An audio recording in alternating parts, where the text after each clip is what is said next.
What is going on, everybody? StatKing here with another edition of THH Sports. And it's Thursdays, and we're covering football today. We got a lot to talk about. We are 1 week away from the season beginning. We are less than a week, technically. The game would be halfway through by now. So JJ is right. It is absolutely crazy. But what's going to be just as crazy, hopefully, is we saved the best division for last when it came to doing our predictions. I asked Romeo to hold off on covering the AFC West until the end, and I think for Romeo it was kind of a no-brainer because it looks that this year as though the AFC West is going to be the most competitive division. All 4 teams are fairly stacked, locked and loaded. Each team had some changes over the offseason, a couple of them some big changes, especially in Denver, especially in Kansas City. But we're going to talk about all of it. And joining me, as always, are my 2 co-hosts. Romeo, how are you doing today? Doing good. This division was tough to predict. I went back and forth a few times. I'm still kind of not really sure. And I'm glad we're talking football today instead of basketball because I don't want to talk about basketball right now. they got spiders in Cleveland, from what I hear. But JJ, I don't want to talk about it. JJ, how are you doing today? I ain't doing good today. I'm letting y'all know I'm not doing good today. Wait, hold on. Did you hear the news already or no? Yes, I heard the fucking news already. Are you kidding me? I didn't know. I was hoping I could tell you. I follow my team, motherfucker. I know what the damn news is gonna be. All right. I ain't in a good mood about this shit just for you to sit there and hold this shit on me for an hour and change. I didn't know. You're a busy guy, sir. You're a busy guy. Oh, no, I get to my team's alerts. I follows that. Pretty shitty right now. But don't worry, guys. JJ is alluding to something that we will be covering in our news segment. But as we do this division breakdown, you know that it's not just the 3 co-hosts. We are always joined by a star-studded panel of fans of that division. Romeo, please, sir, take it away with introducing the 4 gentlemen here with us. All right, representing Raider Nation, good buddy of mine, Adam B. What is up, brother? What's going on, boys? What's going on? I feel the Knicks, man. Oh, yeah. I said I don't want to talk about it. Tomorrow's Friday, man. We'll be all right. Also representing Raider Nation, the only team where we got multiple representation. What's going on here? It's Luis T. What's up, Luis? What's up, fellas? Representing the Kansas City Chiefs, Juggernaut. What's up, Juggernaut? What's up, my guys? Chiefs Kingdom in the house. All right, relax. And representing the Chargers, you see him on our UFC boxing watch-alongs here on the channel on the weekends. Chase Oliver. What's up, Chase? Bolt up, baby. Let's go Chargers. Let's do this, John. Alrighty, guys. You found the one Charger fan. You know what's kind of cool? Yeah, we found. Hey. Let's not talk. Let's not talk about Raiders fans. Let's think about how many Raiders fans there are now that Devante Adams is on the team. Right? Yeah, you got to keep that same energy, StatKing. Keep that same energy. We'll get there. Yeah, it's kind of cool. This tonight stream is really cool because all 4 teams are represented live on stream tonight. That is really cool. That's true. Yeah. So, guys, as you know, the 3 co-hosts do our predictions before the show, and we put them up to see how we all are feeling about the division. And last week, I was maybe a little bit of a contrarian on the Dolphins, but this week I'm a little bit of a contrarian on the Chargers, but not as drastically as I was with the Dolphins. Let's take a look. Small disclaimer. Let's take a look. This can change. Yeah, this is wow. This can change about an hour to predict. I think this is the only division where all 4 teams are predicted, especially by us at least, to have double-digit wins. And at least I do. I think, and like JJ said, like these predictions can change at the drop of the hat. So starting us off, I have the Chargers taking the division 12-5. Then the Chiefs coming in just second, and the Broncos and Raiders. Like it's so close. It's going to be a nail biter to me. I don't know, and we're going to have this problem with with Romeo and JJ as well. I mean, I just put the Broncos at third because I have to. So I don't know, like I can't tell whether or not they're going to be fourth, and the Raiders are like they're going to be tied for third. That's as far as I can tell. Romeo has Chiefs and Raiders both at 11-6. I'm assuming he's having the Chiefs winning the division. Then with Chargers coming in 10-7, Broncos 9-8. JJ has Chiefs 11-6, 10-7 for the Raiders, 10-7 for the Chargers, 9-8 for the Broncos. So mine and JJ's were really close, really close. Yeah, super. It's basically one win. But tomorrow, my shit could be looking like StatKings. Like, this division was really hard. Like, I had to look at the entire schedule for all four teams. Like, this shit was hard. There is little room for error for all four. Yeah, the crazy thing is, I feel like all three teams had pretty solid drafts too.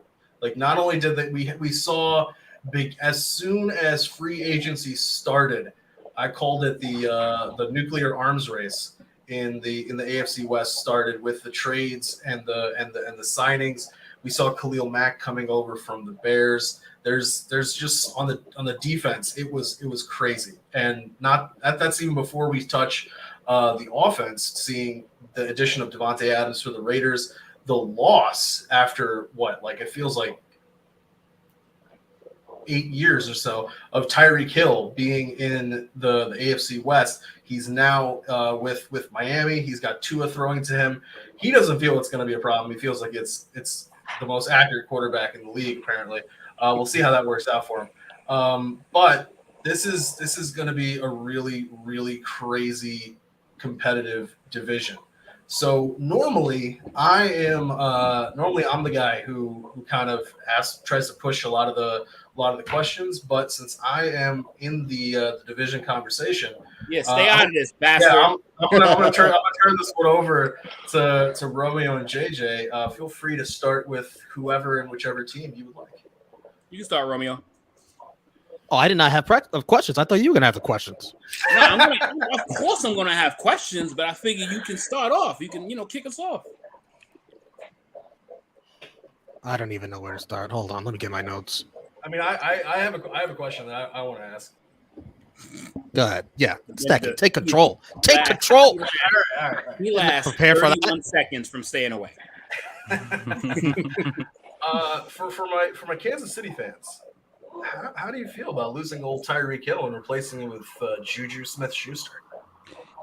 At the beginning, I was kind of upset. I was like, this sucks hurting Tyreek Hill because, he was our best wide receiver. He was the best player, behind Patrick Mahomes on our team. Now that, I feel like teams are going to come at us different now because, teams like they kind of, they sagged off us a lot, because they focus more on Tyreek Hill. Now, I feel like Travis Kelce and these other guys are going to Travis Kelce is going to get a lot of double teams. And these, wide receivers are going to be, having to step up like Sky Moore, Juju, and who did we get from Green Bay? It was MVS. Yeah, we got him from Green Bay. So it's going to be definitely interesting to see, who steps up for our team. And I definitely think different teams are going to give us a different look. Yeah, and that reminds me. Thank you, Romeo. Everybody in the watching, please feel free to leave your comments in the comment section. I know Romeo is going to be putting up a poll as to what you guys believe or how you feel about the division and who you think is going to be the division winner this season. So, I mean, I never felt like Tyreek Hill was. I would disagree with you. I don't think Tyreek Hill was the best player on the team after Mahomes. I would have put Kelce.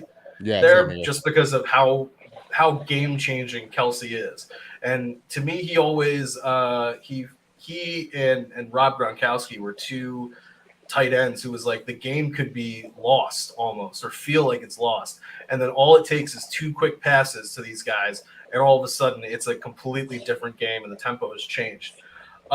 So I think that losing Tyreek is a huge loss, but I want to see what it means for teams because they were already double teaming Kelce. Mm-hmm, I don't, so I want to see how the defensive coordinators, especially in this division, are going to be figuring out how to deal with that. But as you move into the next year of Pat Mahomes, how do you feel about how he has continued? He's kind of had a little bit of a regression, it feels, and losing Tyreek could factor into that even more. So how do you feel about Mahomes himself? I feel like Mahomes last year, I feel like he was trying to do a little bit too much last year. I feel like maybe this year he can scale it back a little bit because we have a really good offensive line. Our offensive line is really good. So I feel like maybe try running the ball more, try to take the pressure off of Pat Mahomes because he doesn't have to be Superman every game. He doesn't have to be like that. We don't have to, blow out every single team. So yeah, I know that Romeo had some high expectations or some high hopes for Clyde Edwards-Helaire coming in from LSU, but either they have not used him properly or he is not turning into the NFL level runner that he needs to be. And you guys did bring in Jerick McKinnon in the offseason, and he seems to have gotten the backup role. I know they also brought in Rojo, but I think he got cut actually. So we'll see what happens there. But that running game when they drafted him, it was like, oh shit, this is the missing piece that Kansas City needs to continue this run of dominance, and they've been successful. But it seems as though it's almost as though like they need to let Mahomes be Mahomes if they want to win. So how do you feel about that? Because you brought back failed Chicago Bears head coach Matt Nagy as the quarterback's coach. So how do you feel about the idea of like letting Mahomes be Mahomes? You're saying that you want him to kind of scale it back. Yeah, because like I just feel like he doesn't need to do too much, and like Patrick Mahomes, Andy Reid, he's a great coach, so I believe in what Andy Reid has in for like the scheme of things and stuff. So it's definitely gonna be interesting to see what the Chiefs do. Yeah, it's going to be definitely interesting with, Patrick Mahomes. Because, he, after what he's been doing these past few years, he's been doing some great stuff. So we'll see what happens, though. If I could piggyback on that. Go ahead, Luis.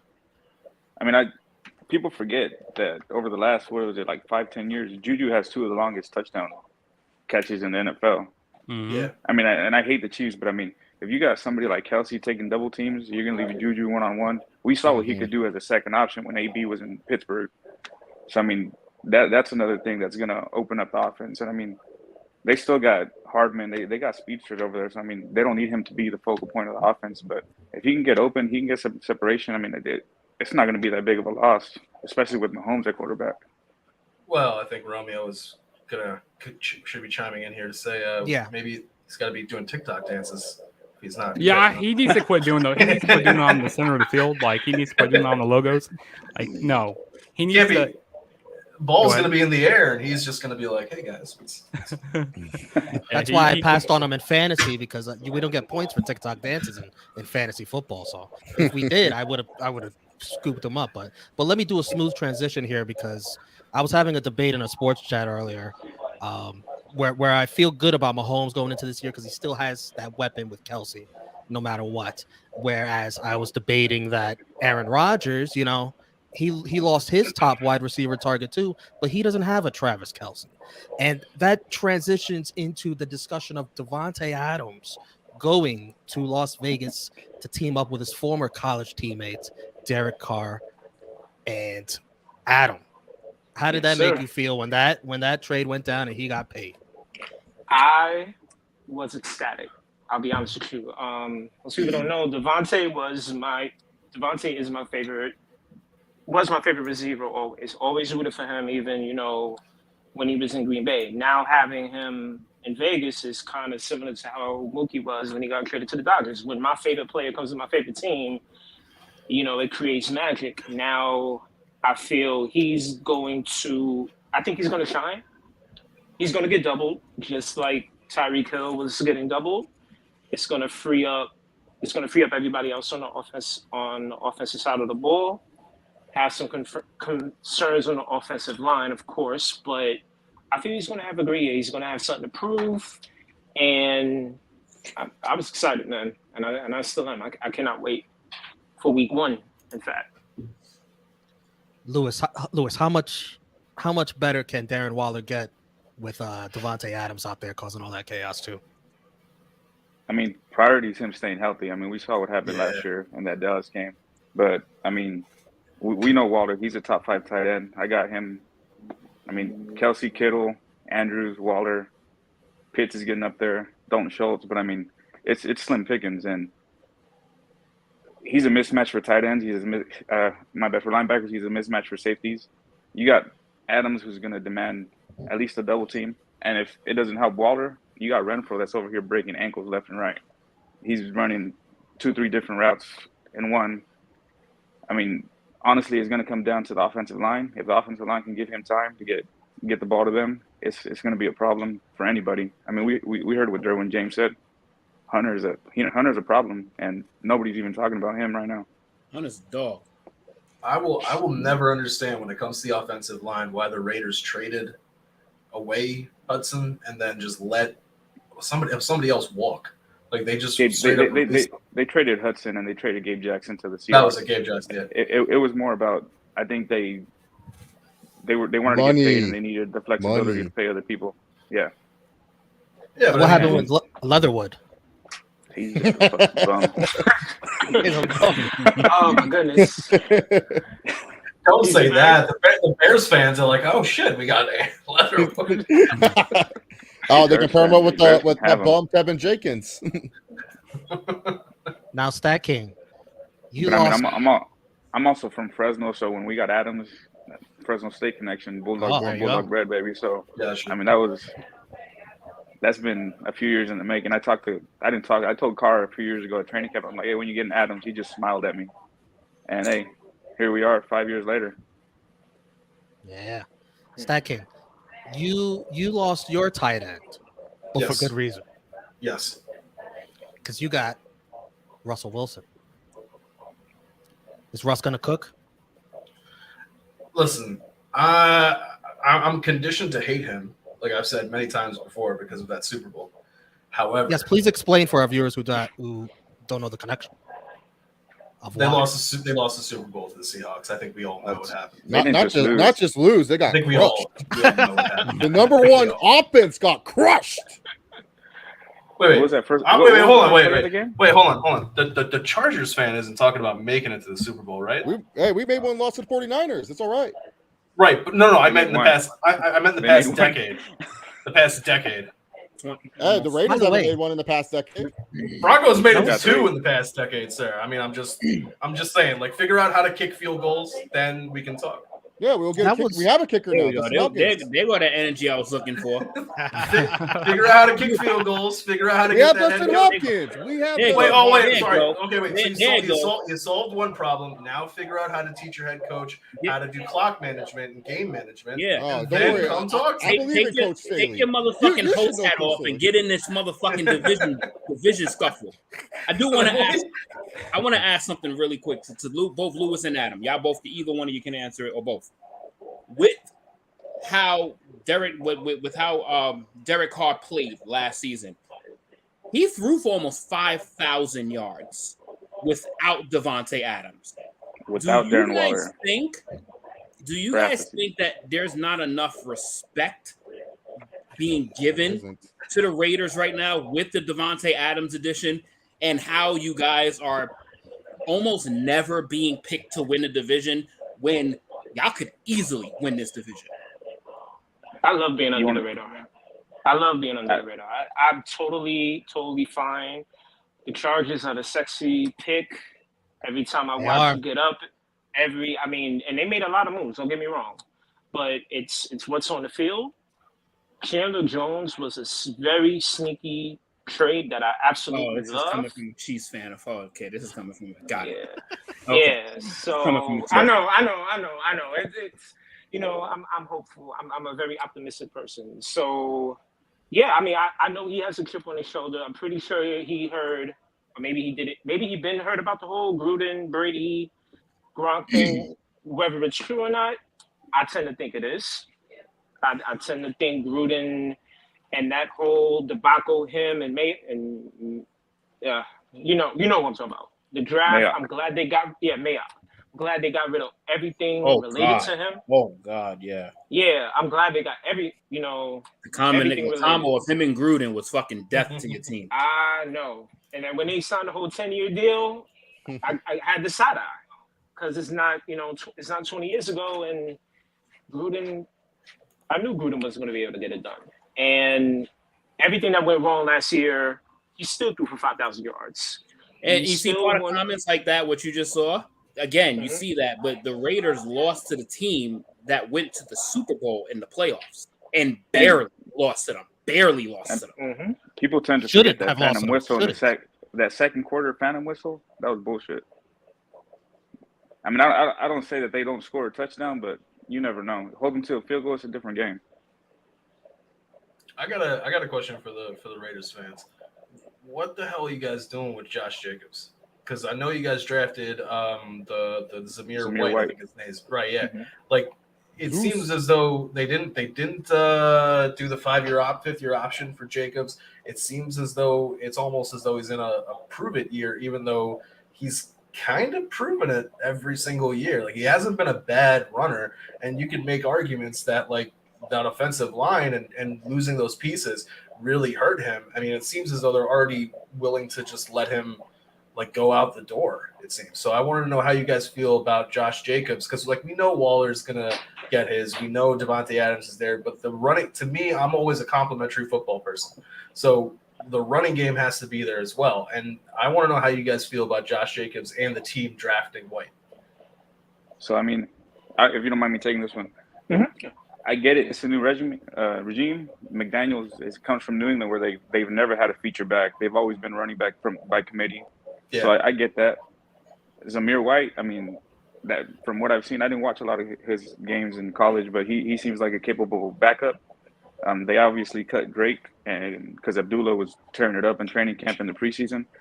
So I mean, it all comes down to the line. I mean, the line's going to be the number one problem unless they make some moves or something happens on the right side. The left side's fine, but the right side of the line is going to be problematic. But I mean, they're not going to be able to stack the box to stop the running game, because then you got a three-headed monster on the outside. So I mean, if he can produce, he said he wants to be a Raider. But I mean, when you're on a team, who doesn't say that? Right. But I like Josh. I think he's a great running back. People are sleeping on him this year, especially with the passing game. As far as like you guys are talking about fantasy, I think he can produce like he did his rookie year, because they're not going to stack the box against him. And it all comes down to red zone management. The last 2-3 years, the killer for the Raiders has been their incapability to score touchdowns in the red zone.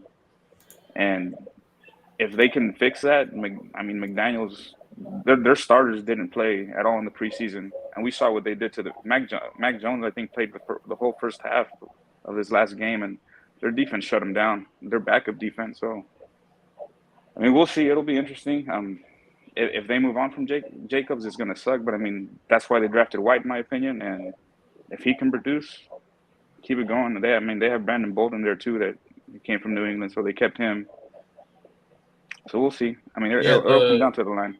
The new GM is a former New England Patriots director of player personnel. The thing with Jacobs is it's just crazy to me, because when he was a rookie, there were a lot of people that were arguing that it should have been him that got Offensive Rookie of the Year and not Kyler Murray. So like it's crazy that that was only that was 2016 when it was 2019 when he got drafted. That's 3 years ago, and they're already willing to let him go out the building. It just, I mean, it's not like I get that running backs are starting to demand higher salaries. You have the Christian McCaffreys, you have the Derrick Henrys, you're going to have the Jonathan Taylors who are going to get paid. But like Jacobs, while he has put up good numbers, he was never really in that category. But having a back who puts up numbers regardless is crucial.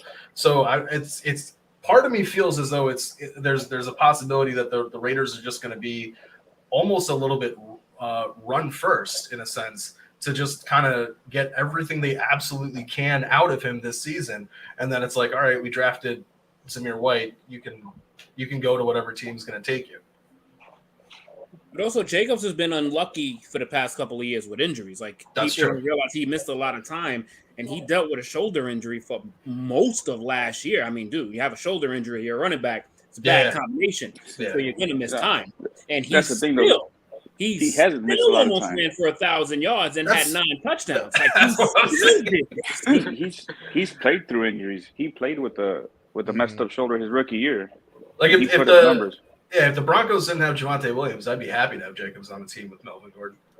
The only thing is kind of like, can Jacobs can he be that durable running back that the Raiders will need to get 275 to 300 carries and last the whole year? Because if he gets that number of carries, he's 1,000-yard running back, and nobody's talking about him going anywhere. Right. Nope. That's true. Let me talk to Chase here. Let me go to Chargers, because the Chargers seem to be everyone's sexy pick to, like, not just win the division, but like do something in the playoffs too.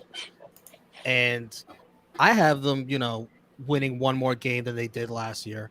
But the thing that worries me about the Chargers is the same thing that worried me about them last year, and that's their gunslinging, going for it, head coach who has no fear. And do you think he's learned from all that gambling last year? Do you?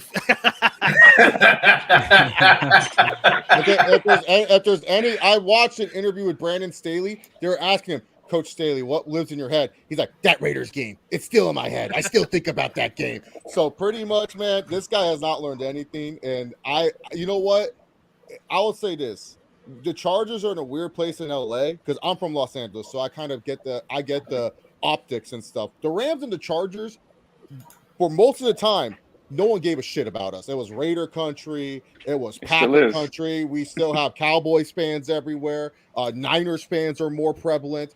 But when the Rams won the Super Bowl, you saw a shift. You saw more fans come up for the Rams. And now the Chargers, they're like the little brothers. We're trying to compete with the Rams, so we have to make a bunch of big moves to compete with the Rams. The Chargers were always the little brothers. I had to think about if the Chargers even played at SoFi Stadium. I had to. Yeah, we did. The Rams go out of their way anytime they can to remind people whose house is our house. Yeah, Let me tell you something. The Rams, because that shit sounds like a Rams team all the way. let me tell you something. The Rams won the Super Bowl, but I couldn't find a Rams fan to join us on this breakdown for nothing.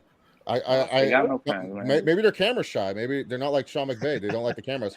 But but I went to a couple of Chargers training camps, and it was crazy how much more fans there are. And I truly believe it's because of Justin Herbert. I really think that Herbert is the reason why we have a lot more fans. I mean, I'll just be honest. I think if you like growing up as a football fan, especially in LA, quarterbacks are important because I'll notice who's everyone's favorite team when like in middle school and high school based off the quarterback, based off the team that's doing well with the cool quarterback. And you notice all of a sudden now Bengals fans exist. I've never seen a Bengals fan in my life, and they get Joe Burrow, and now they're the coolest team of all time. So, but I think it's just that the culture is there. Yeah, and then the thing with the Chargers too is the culture is a lot different because let's be real, re-signing Mike Williams was such a huge W for the Chargers. Old Chargers regime, Mike Williams would probably be in a Raiders jersey. He would probably be part with Devante Adams and Hunter Renfrow. You guys would have like the greatest. Mike Williams is underrated. Mike Williams would probably be a Raider, probably be a Packer, probably be a Colts. And then, man, why y'all call me the Clippers? But anyways, hey, there was someone in the Rams when the Chargers were close. When the Rams were not like. When the Chargers upset the Ravens and they were doing that miracle run that one year, they said we would be so fucking embarrassed if that team won hanged up the banner in the soccer stadium. So they're worried about us, the Rams, a little bit. There's a little friendly competition, but just keeping our players and paying our players, that's different, and that builds culture. Because before, the Chargers wouldn't keep the players that built the culture. We would just let them go, and that really hurt the team chemistry overall. So. People will look at overpays of Mike Williams and Derwin James. I'm fine with that. I'm fine with overpaying players because you guys got to understand the culture for the Chargers have always just been okay, we have a good quarterback. Let's surround him with third-rate talent. Pretty much been the culture. I mean, it's crazy that Phillip Rivers couldn't get one of his kids just to play receiver. Like shit. I know, for real. We were throwing out Malcolm Floyd, Jared Tutu, Travis Benjamin. Y'all gonna tell me that these guys were good? No. Tell them how you really feel. I mean, Travis Benjamin wasn't horrible. He was a good He kicker. wasn't. He's a deep threat. Yeah, he wasn't horrible. No, he dropped a lot of balls for us. There's this Kansas City fan that was giving me the whole Tyreek Hill gave out 5 interceptions by drop balls. Travis Benjamin gave out 7. But then again, that's Phil Rivers. Phil Rivers loves chucking that ball. I miss Phil. And just to think about that ratio compared to how many targets Tyreek Hill gets compared to Travis fucking Benjamin, that's pretty fucking scary, right? Yeah. I wanted to. I just. Go ahead, John. I was What were going you to say, you get the Chargers. You bring in Khalil Mack. Yeah. How do you feel about that? Because we know what Joey Bosa is. As much as I'm a Broncos fan, I also am obligated to root for the Bosa brothers because same high school. But nice. Khalil Mack and Joey Bosa, that is a really lethal combination, assuming that Khalil Mack can return to form. He has had a bit of a regression in the past And he has couple to of years. stay healthy. Yeah, with the Bears. And some of that has also been because of injuries. Lewis is right. So how do you feel about Khalil Mack coming over to the Chargers? I love it a lot because Joey Bosa, there will be highlight compilations. You can find them. Joey Bosa would be triple teamed by offensive line because Jerry Tillery, Christian Covington, Justin Jones, all these bums could not get to the quarterback. Brandon Fehoko, all these other idiots. I could keep naming on Forrest Morrell. All these idiots could not get to the quarterback. So finally, Joey Bosa will get some help on the edge. Now, yes, we will need Khalil Mack to stay healthy. But in the 6 games that he played for the Bears, he was looking like DPOY Khalil Mack for a little bit. He was looking really good. One thing that Khalil Mack I'm more excited about besides getting to the quarterback, he is a great run stopper. He ranks like number 3 in outside linebackers when it comes to run stopping. And Brandon Staley loves this guy. Like literally every Brandon Staley conference, he was like talking like, oh yeah, Khalil Mack, Khalil Mack, when I had him in Chicago, he would just do this for us. Like he was so excited. So this was definitely a, hey, let's make Brandon Staley happy type of move. But as well as saying, hey, we want to go, because the Chargers, they produced this video series called All In. And Chargers fans, the joke, yes, there are Chargers fans. They're on Twitter, bros. You guys can look it up. We had a fan of the year. Yeah. Our social media, I don't know if you noticed, won social media of the year. So we do have fans, and the fans voted for that. Who gave them that award? Themselves? The fans. No, it was a streamy. It was a streamy. It's actual real shit. Streamy. That sounds made up. So the that sounds made up there. Complex has won awards. Yeah. No, for real. Complex has won awards on there. Is Complex made up? No, I think Streamies is made up. No, it's real. It's like prestigious. You guys would want That's to win a prestigious. streamy one day. It's real. Yeah, it's prestigious. We want True Heat to win a streamy one day. Well, then it becomes a real thing once we. Yeah, that will be real. Yeah, no, but yeah, no, it's just I like that Khalil Mack signing or trade actually. I mean, it was our 2nd round draft pick pretty much, and just the fact of how much we got him for, just for what we got him for was also a shock because I was just like, are the Bears just like they just don't give a fuck, or they just like 2nd round? Yes. Pick? Like I truly believe Tom Telesco, we like to call him as a Chargers fans, Coupon Tom. We really thought Tom Telesco probably just picked up the phone and be like 2nd round pick and a 6th rounder. And then the GM of the Bears was like, yep. And he goes, what? Really? Yeah, that's it. So I'm fine with it. Yikes, his cap hit jumps not this year, but next year. That's what Coupon Tom's for. Yeah, it's so his Khalil Mack's cap hit this year is $8.75 million. Next year and the year after, it's over $27 million. Oof. So it's I didn't know increasing that. by a factor of 3. That's you have to get, especially when you have to be paying Justin Herbert soon. I don't know how many years you're going to have old Khalil Mack. Probably just 2. That's what the thing that I feel about with the Chargers, that they look like the darlings right now. They look like that team, but I feel like that time window is going to be very limited because that team is going to get destroyed when they pay Justin Herbert, and if they have to renegotiate a contract with Austin Eckler, and then they have to re-up again because Mike Williams is going to get another contract because he's 26 years old. Mm-hmm. So how the fuck could they possibly afford all of that and then live up to all of these expectations that you guys are almost damn near predicted to go to the damn Super Bowl? And it's possible, but it's they haven't done it yet. Like, they haven't even made the playoffs yet. So do you feel like the pressure is warranted with the lack of success that you guys have had? Because it's kind of tricky. When you have a quarterback like Justin Herbert, you have to have pressure. Like, I'm sorry, he's one of the top 10 quarterbacks in the league. If you have a top 10 quarterback, I say the same thing about the Arizona Cardinals. They have pressure too with Kyler Murray. Every team that has a top 10 quarterback, you should have pressure, and you should want to go to the Super Bowl, and you should be looking to win, and you want to win now. Look, the NFL is not for long. The Super Bowls, I always tell people, you get 15 years to celebrate whatever Super Bowl you win. You have 15 years to celebrate that Super Bowl, then you got to give it up. You can't celebrate it anymore. So, and really, to be honest, for Chargers, it's just more of like, hey, our brand identity, what the fuck is our brand identity? We don't have any identity. Like, this has been the same story for the Chargers since Phillip Rivers' days. We've had talented teams before, since LaDainian Tomlinson, since Sean Merriman. We've had talented teams. This is not the first time I've seen a talented Charger team. This is the first time that I actually see the Chargers break the bank to get a talented team, because they don't do that. They like to be cheap with their talent. They like to rely on the fact that they find undrafted studs, like you said, Austin Eckler. So it's just one of those things that I feel like the pressure is warranted for us to go to the Super Bowl. I feel at the heart of hearts that we're there with the Bengals, who I think are the cream of the crop right now in the AFC, just because they won the championship. And until we see them play on the field, I'm going to keep saying that. Do I feel they're up there with the Chiefs? Do I feel like they're up there with the Bills? No, I don't right now. But I do have to believe in it, because we have a quarterback that's a top 10 quarterback in the league, and I cannot doubt him. He has shown me nothing but hope.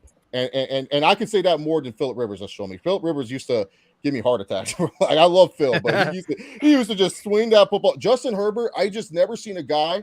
Justin Herbert is ranked number 3 in quarterbacks that love getting pressured, because he throws touchdowns when he's under pressure. He's great against the blitz. Like, it's just like crazy. It's like almost like we didn't get a right tackle, because he's like, hey, Coach Staley, I actually like it when, like, there's a free linebacker coming at me. Can you just not get a right tackle? Like, because he loves the blitz or something. It helps him read the field. So I just want to put this in perspective, since we're talking about paying people.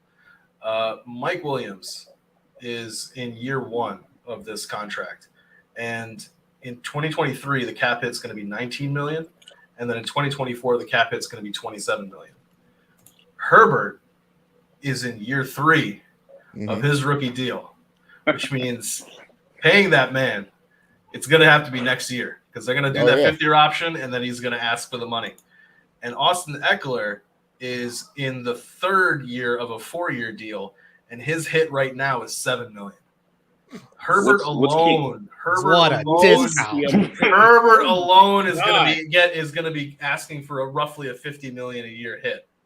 What's Keenan's contract? Just because I know they're not just going to let him walk. He's one of those. He's got to be a lifer. He has to be. If Keenan Allen's not a lifer, I'll be so upset. He needs to be a Charger for life. I love Keenan Allen. I mean, he may not be the speediest wide receiver, but he's our emotional leader. Yeah, he's our emotional and routes. I love Keenan Allen. So Keenan Allen's cap hit right now is $19 million. Next year, $21 million, then $25 million. Where's this money for Justin Herbert? The money for Justin Herbert. Well, where's the money coming from? Well, if you Eckler's not getting paid, and they just paid JC, and they just paid Derwin, and last year they paid Bosa. Being let go. Then they well, that's why they drafted the. There's a podcast called Guilty as Charged. There's a guy named Justin. He actually breaks down the salary cap. A lot of the Chargers, what they did really well with these deals is you can actually like do a bunch of incentives and front loading and rearranging of money. So what most likely will happen is the Chargers are going to try to make sure Justin Herbert signs before Joe Burrow, because if he doesn't sign before Joe Burrow, I'm going to have a heart attack, because Joe Burrow is going to set the market, and then Justin Herbert, especially if Herbert wins the Super Bowl, that market's going to be higher. So I want to God, make yeah. sure Yeah, he's this guy's signed getting before. way ahead of Here's his himself. bar. Here's guy's his getting- bar I'm talking about. He's wearing, like, Just gotta win a playoff game first. Yeah. No, Wait, I'm hold just on, hold saying- on. no. Let's not forget that less than 5 minutes ago, he was like, "Are they better than the Bills? Are they better than the Chiefs? No, Are they I better said than the if Bengals?" he No, wins I don't believe so. But No, I said if he wins the Super Bowl. If, can you guys hear the word IF? No. Yeah, So there's an if. IF there, but Yeah. No, you're but passing all of the metrics. I'm just saying if he does win, then it's even more scarier because if Burrow signs before, I'm talking about Joe Burrow signs before him, because Joe Burrow is going to set that market between him and Justin Herbert, and then Tua is going to sign like less of that, like half of that or whatever he signs. I mean, first they got to see what happens with Lamar. Oh yeah, well Lamar wants all guaranteed money. That's pretty much it. He just wants that all guaranteed. He wants that Kirk Cousins deal. That's what he wants. Deshaun Watson deal. Yeah, Deshaun Watson deal. Lamar Jackson Without to the Miami. masseuses. Lamar Jackson. Hey, he's a Miami kid. You were talking, Chase, you were talking like a top 10 QBs. Like for me, going into this season, all 4 of these QBs in the division are in my top 10. Even Derek Carr, because Yes. Derek Carr he's great. has too many weapons this year to not be a top 10 QB this year. Not only that, but you guys mentioned it earlier. He had, I'll respect to Hunter, but he had Hunter Renfrow go over 1,000 yards, and he was what, 6th in the league in passing, just missed 5,000 by what, 100 yards. I mean, who else is doing that with the supporting cast he had? And losing the top threat at Henry Ruggs. He lost Henry Ruggs like out of nowhere and stuff. Like Derek we don't Carr wanna went talk through a about lot. Derek Carr went through a lot, man. He's a really good. People forget that MVP season he was having before he got injured. He was having like a huge MVP season. And people, I mean, I saw a comment about him being an interception king. I mean, he's not a fucking interception king. I think his career has 13, 14. He fumbles the fuck out of the ball, and that's a problem. Goodness. But then he's not nowhere near an interception king. John, do you want to, because I know it's a news story, do you just want to talk that news story about your quarterback right now? That record deal? That was not a record deal. Yeah. Oh, good old 254? Russell Wilson. That's not a record deal. That's the funny part. Russell Wilson signs a brand new contract with the Broncos, 5 years, $245 million. That includes $165 million in guaranteed. It's the 3rd most lucrative contract in NFL history in terms of guaranteed money, behind only Deshaun Watson and Kyler Murray. The Broncos announced a deal which runs through the 2028 season, but originally did not disclose financial terms. So they are going to be tied to Russ for the next 5 years. What they did, I think that they actually did a fairly smart deal because how old is he? Russ, he's 33 right now. He's still talented. Yeah, take away talent. It's a fairly smart deal. I was reading up on it because the way they've got the money set up is that it's team friendly and it's doing guaranteed money immediately up front, so that as they need to sign people down the road and bring people in 2024, they're going to be able to do so because they don't have the draft picks until 2024 because of that trade. But yeah, there was a lot of people who were kind of like, how risky is this? And signing Peyton was actually riskier because nobody knew what was going on with his neck and whether or not he was actually going to be able to play at the same level before. But what was it? Oh, here we go. It said he didn't demand to be top paid on any front. And while it's one of the biggest deals in league history, they're saying, I mean, the argument is clearly he's shown that he can lead teams that have dog shit around him for years in Seattle and still play better than a lot of quarterbacks in the league. So, yeah, the Broncos are able to construct a deal that gives them the opportunity to have the quarterback they want and the ability to use the checkbook. I'm not that upset about the deal currently. I think 5 years probably was maybe a little bit too long. I would have gone for 4, but I can see why he would have wanted 5. So, yeah, I can't be that mad about the contract. You know what? Hold on, Chase. I'm gonna let you go, Chase. Yeah. But hold on. Just one of these days, I want one of these athletes to be like, when they sign these mega deals, be like, yeah, it was about the money. It was about the money. I fucking love every single fucking penny. Listen, hey, you know what? Maybe he took a team-friendly deal and it comes with Walmart stock. I don't know. Yeah, probably. Papa John stock. Go ahead, Chase. No, What that's were you the gonna reason why. That's what reason why the Seahawks trade him. They didn't trade him because of talent or if he was good or not. Russell Wilson's still a good quarterback. They traded him because they didn't want to pay him. The Broncos are smart for doing what they did. I felt the deal was a smart deal, especially what you're going to get out of Russell Wilson.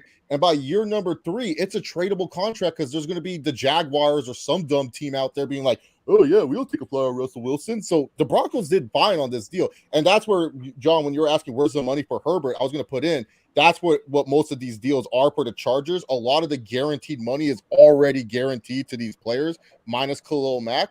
So that's why playing Justin Herbert, I'm not afraid. I'm afraid if Joe Burrow gets paid before Justin Herbert, because then Justin Herbert's going to be like, hey, if Joe Burrow's getting that, I deserve a little bit more than Joe Burrow. So that's what I'm afraid about more than, with that, because our cap situation is fine. Like I said, follow Guilty at Charge podcast. They break down the whole cap situation for the Chargers, and you can see that we'll be fine with signing Herbert. I'm more worried about keeping Rashawn Slater in the future. That's what I'm more worried about. I'm not worried about keeping Justin Herbert. JJ, what were you going to say? I wasn't gonna say anything yet. Oh, okay. I wanted to ask Juggernaut something. What's up? As a Chiefs fan, are you already looking forward to the playoffs? Like, are you already ready for Chiefs Bills 3? I'm not looking. I don't want to get too ahead of myself. Okay, so wait, Chief Bills 3 is week 6. Yeah, that is week Chiefs Bills 6. 4. It's gonna be a good one. It feels like that's the new rivalry. I know the Bills haven't won in the playoffs yet against them, but it feels like that's Josh Allen. I mean, everybody I I feel like is picking the Bills to win the Super Bowl this year. Everybody, what's the odds for the Bills to win the Super Bowl? Like it's pretty good. They're pretty high. Romeo's my bookie, so yeah. All right, let me look these up. Yeah, it's pretty high. Look them up for you. I'm going to guess plus 120. But everybody is kind of having the Chiefs as like the, kind of the underdog this year, which we got a lot of weapons over here, and like I don't care if people call us the underdog here, because we thrive off of that. The Chiefs thrive off of that. The Bills are plus 550. They are the favorite. Yeah, but it's going. I definitely Chiefs aren't no underdogs. Yeah, I mean, Chiefs are the 4th favorite. The Chiefs are the pedigree of the division. Because my friend was saying, with no Tyreek Hill, and I tell him they still have Andy Reid. Andy Reid made people believe Jeremy Maclin and Jason Avant were good wide receivers. Whatever, he's going to find a way to do something with Juju and Marvin. Whatever MBS. Andy Reid also had a season where he had an offense that didn't throw a single touchdown to a wide receiver. That's true. That was crazy. And they had Dwayne Bowe. I mean, at that time, their number 1 receiver was Freddie fucking Mitchell. I mean, I went. Dwayne Bowe. No, it was Dwayne Bowe. Let's put Dwayne Bowe. You remember Dwayne Bowe? Saying, Pride of LA. Like I ain't throwing him no touchdowns either. All 4 of these teams are in the top 8 of Super Bowl odds. I think the Raiders are at plus 2,000. Oh wait, not the Raiders. The Raiders are not. Ooh. Three of the 4 teams. Excuse me. Broncos, Chiefs, Chargers. Sorry. I want to ask the Chiefs fan, how do you feel about the Chiefs defense? That was this is follow that up. This is the big. To me, the question is not really the loss of Tyreek Hill. It's the defense, because if there does happen to be issues with this new look wide receiver core, the question is going to be, can the defense keep them in games? Yeah, and a lot of money was spent on the offense when it comes to Pat Mahomes' contract, when it comes to Kelsey. Part of the reason why they let Tyreek get, or they traded him, was because of money. There's not a lot of it to go around, and this defense, to me, it's the weakest defense in the division. 100%. By far. Oh yeah. I was celebrating when Tyrann Mathieu left. When Tyrann Mathieu left, I was so happy. So my question is, you guys are gonna be in what?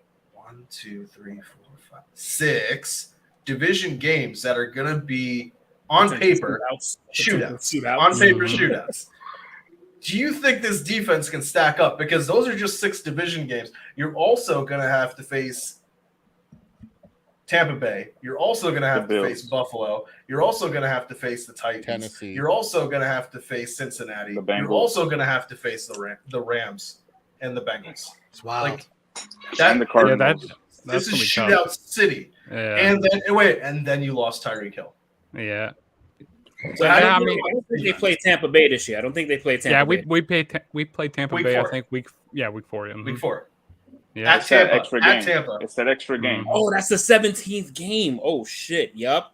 I'll be forgetting about that extra 5th game. Yep. Oh shit. So tell me this.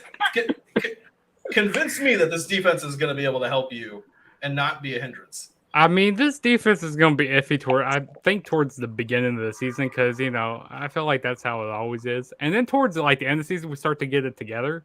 I mean, we got Frank Clark. We got Chris Jones. Where's he at? I haven't seen him play in a minute. I mean, he's been a little injury. He's been a little injury prone. The big thing was Carlos Dunlap. Yeah. That's not enough to convince me that they can go they're after these. They're gonna get ran on these offenses. Yeah. They're gonna get We can't stop a run. Didn't they trade for a cornerback for the Texans? And every Chief fan really thought that was a steal, and they ended up cutting the cornerback preseason. Yeah.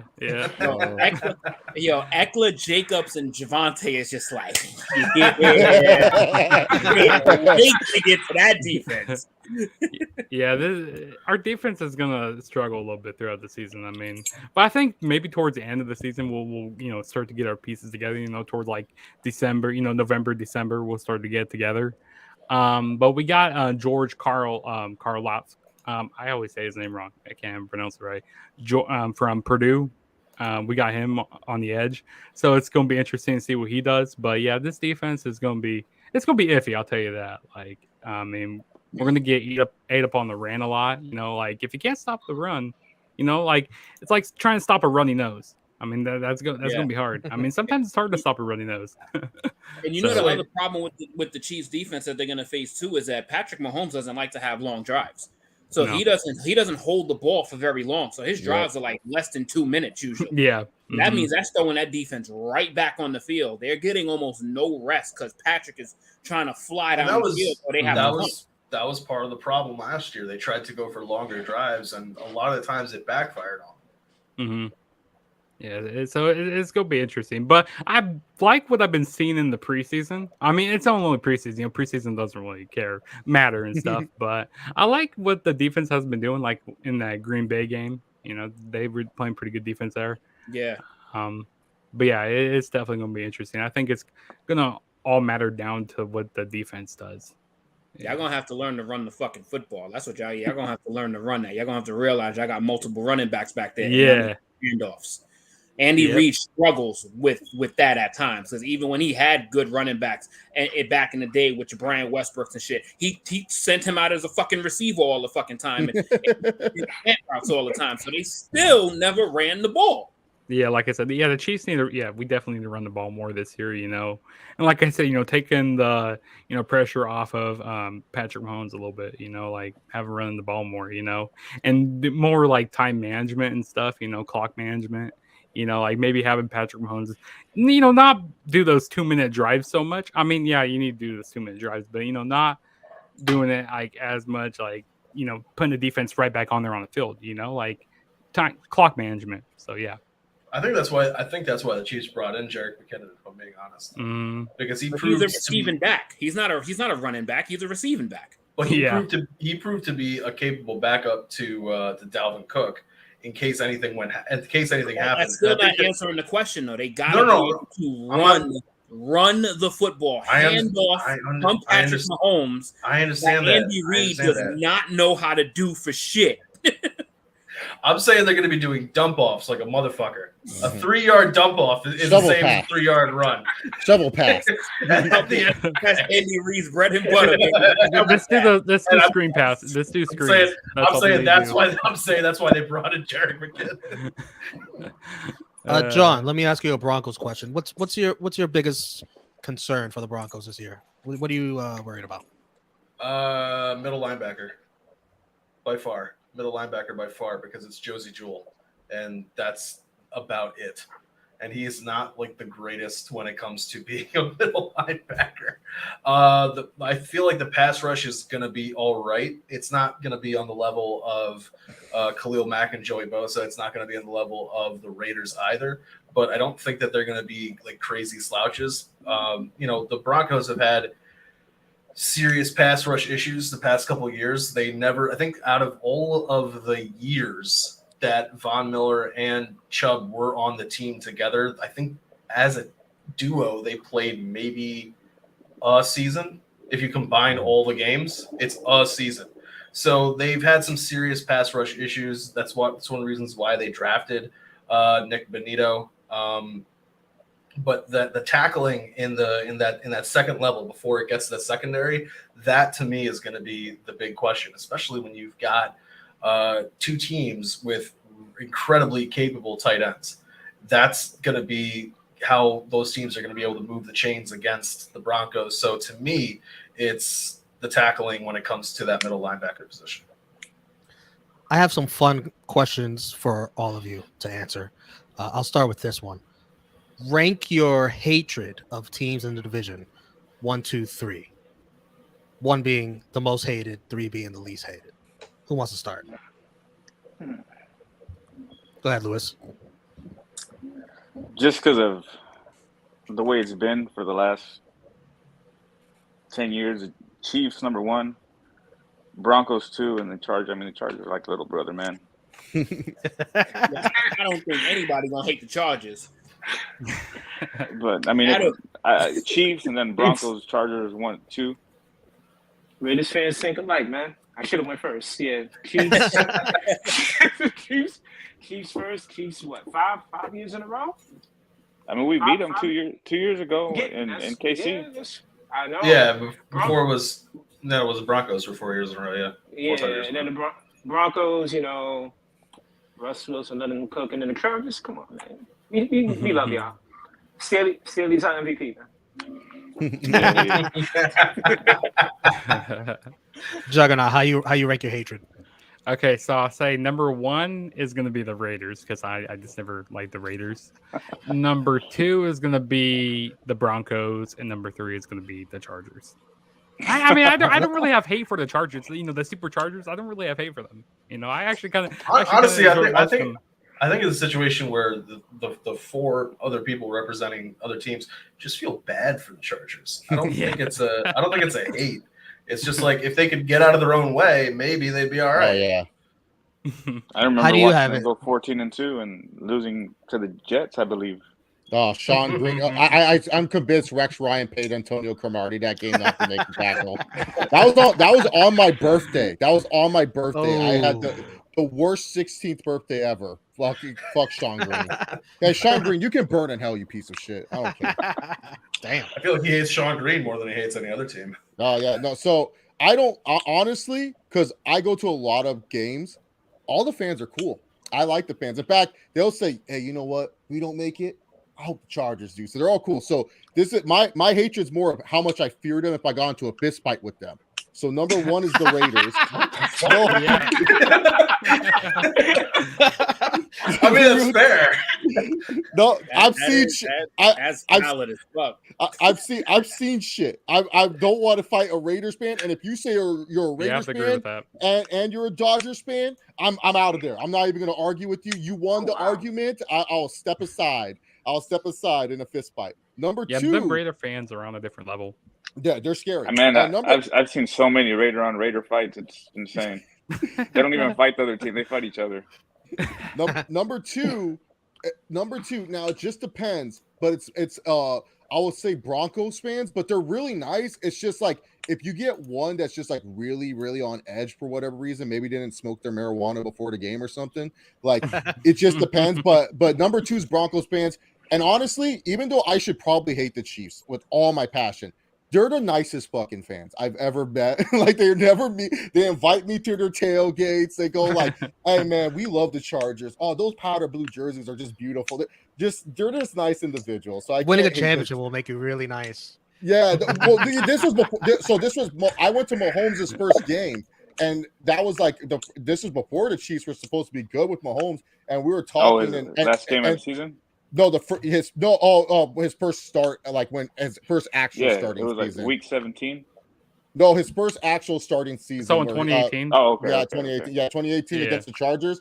Because like that was Derwin James' first game too. So I was super excited. And I was talking to Chiefs fan, and all of them were just like, yeah, I think you guys are gonna kill us this game. I mean, we don't know anything about Mahomes yet. I feel like he's still gonna learn. It's gonna take. They're just so nice. You can't hate them. I don't know how they are in Kansas City, but the ones that travel are super nice. So that's how I would rank my hatred. Is just like if I had to fight them, that's my power rankings. So I'm not fighting Raiders fans. Some of us are on a different level here in Kansas City. Like, especially, when it comes to Patriots like when it comes to the Patriots and stuff.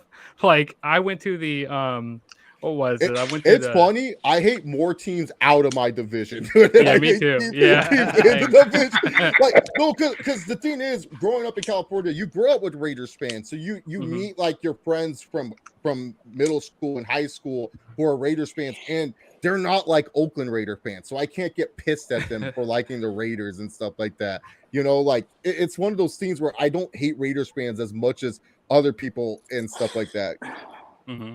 Yeah, but I went to Chiefs and Chargers back in 2019. It was the final game of the season. Yeah, and then when the Chiefs we got the first round. Yeah, we got the first seed in the playoffs, and then I saw this Brady jersey on the ground. We were all stepping on it at the end there, which it was funny. But yeah, John, how do you rank them? I don't really hate any of the teams. That's Let me ask you a different question then. Sure. What team you worried about most in the division to get through? This is for all of you. Raiders.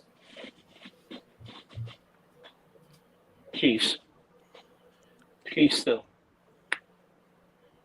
I'll say Chargers. I mean, it's got to be the Chiefs because they're still, like you guys said, 5 years in a row. Until you dethrone them, they're the team to beat. Based on the Chargers track record, probably the Broncos. I'm picking the Raiders because I know what the Chiefs look like, and I feel as though it's gonna be a step back for them offensively. And I'm picking the Raiders because I want to see what Derek Carr is like with Devante Adams. I've never been super high on Derek Carr, but he finally, to me, has the number one receiver that he has needed for a very, very long time. They thought they had it with Ruggs. Ruggs turned out to make poor life decisions, and now he's where he is. But you cannot overrate chemistry, and you cannot overrate connection. And Devante and Derek Carr have that in spades. So I want to see how that offense looks. You got the computer in front of you, right? Yeah. Their senior year, I think he threw for over 5,000 and 20 plus touchdowns to Devante alone. I think he had like close to 2,000 yards. I will tell you right now. Or their last year together at State. Yeah, as a Charger, Let me ask this. I know they led the nation in quarterback to wide receiver duo. Yeah, as a Chargers fan, John can attest. We always choke against the Broncos in stupid games. It's just one of those things where we did we let Drew Lock do a Dougie on us. I could not believe it. I had to buy so much Just for Men that day because my hairs were turning gray because of that. Man, I couldn't believe Drew Lock threw a game-winning touchdown against us. But no, the Broncos are just a tough I matchup. remember that too. Yeah. That was the walk-off. Yeah, that was the walk-off as time expired. It's just the Broncos. They're always a tough matchup for the Chargers. Like, it's just one of those, like, I don't know why. It doesn't matter how bad. Like, you could tell, like, even when Trevor Siemian was the quarterback, I always had a weird gut feeling when we faced the Broncos. I was like, man, the Broncos, they might win this game and stuff. Like, because the Chargers love to play down to the level of their competition. They like, oh, God, they're such idiots. Let me ask this question to everybody. I was just going to say, Fresno State, 5,000 yards for Derek Carr. And Devante Adams, 1,718 yards and 24 touchdowns. What was Devante? What pick did Devante Adams get drafted? He was a second-round pick. Yeah, that's what I was going to say. I was going to say he was not a first-rounder. I remember I was shocked. Middle second round to the Packers. Which is crazy because if you think about it, the Raiders probably could have had Derek Carr and Devante Adams. Yeah. Right from the get-go. Dumb as shit. Now I want to see who you guys took instead. Yeah, who was your They guys' took first Khalil- overall pick They that took year? Khalil They Mack, took Khalil Oh, Mack Mack, in the 5th. Yeah. and then they took Let- Carr, the 4th pick in the 2nd round. Yep, I mean, they they took could Carr have in the traded first. back in. Let me ask this And- question to everybody, and you don't have to give a full, long, detailed explanation on your answer, but please be unbiased if you can. And I could ask JJ this too, and I'll give my answer. Who do you think is the best offense in this division? Oh, that's hard. I personally think this year it's the Raiders. What do you think, JJ? You're muted. You're muted. Sorry.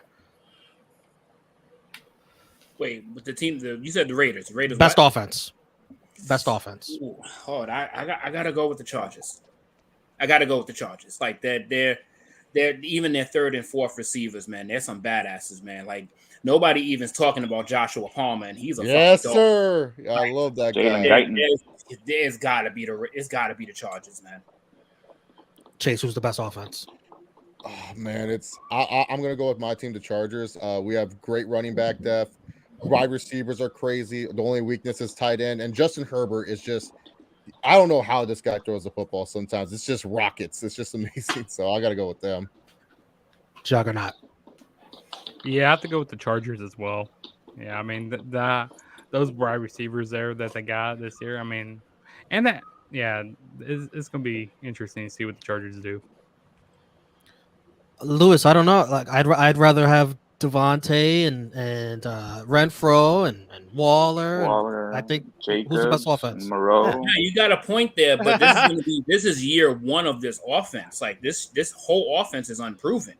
Like this Chargers team, they're coming out gunning, yo. Like they're not coming out to win 20 to 16.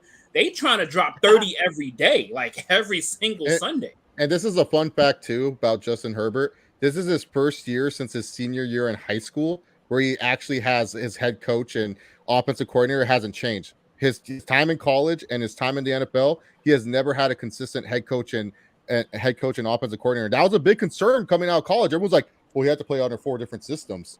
The guy has a biology major. This guy is pretty smart. I don't know. Justin, his favorite thing to do is bang NFL reporter chicks and watch movies. I think he's doing well. I mean, if you want to throw that out there, I mean, look at how many different coordinators and coaches Derek Carr's had too. No, he has too. And I do think the Raiders. But it's chemistry because watch that 4th down throw from Herbert to Mike Williams. Herbert just trusted that. I'm glad we won. Herbert threw that ball before Mike Williams turned around because he trusted that Mike Williams was going to turn around. So they just have that connection. That I know everyone loves Keenan Allen, just like you. I love KA. I love Slayer, but Mike Williams and Justin Herbert's the connection. That's the real connection. I mean, oh God, I love those two. Lewis, who's the best offense? Complete, like you said, the Chargers. I mean, they got a weakness as tight end. I don't know their line all that well, but I mean, complete offense probably them. But the Raiders, I mean, if the offensive line can give him time, I mean, you got Adams, Renfro, Waller, Moreau. If you want to run 2 tight end sets, Jacobs. They got DJ Turner and all. I forgot who else they kept on. I know they cut Keelan Cole. Yeah. I mean, but. They got weapons. Adam. The Raiders. I gotta, the offensive line, like you said, Chargers, I think on paper they're great, but it's right there on the field. Gonna have a chip on their shoulder. I'm gonna go with the Raiders as the best offense. John. Chargers only because I need to see it for the Raiders. Like if this was after week 1, it could be the Raiders. Right, that's all. Yeah, I mean, we're playing the Raiders week 1. Like, yeah. Without JC Jackson. I know. Oh, that Mr. INT. And in camp, I will say this.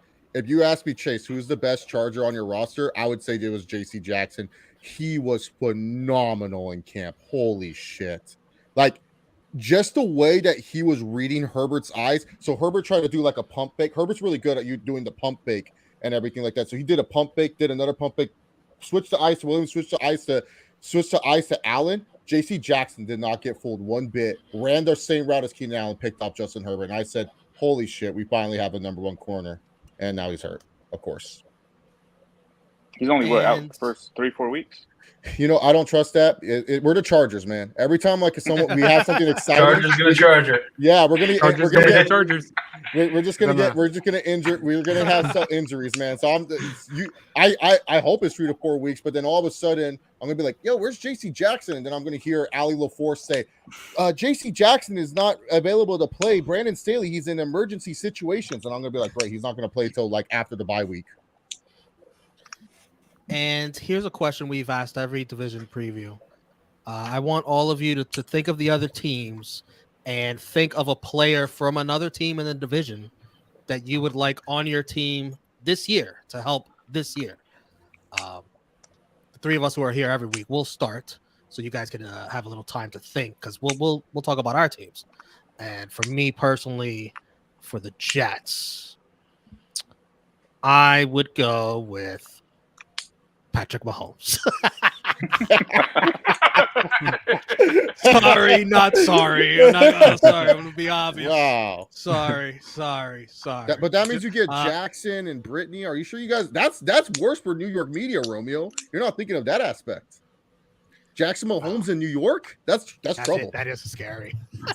Him doing those TikTok He gets dances. to stay. No, you guys. Who are the Titans getting, JJ? Jackson.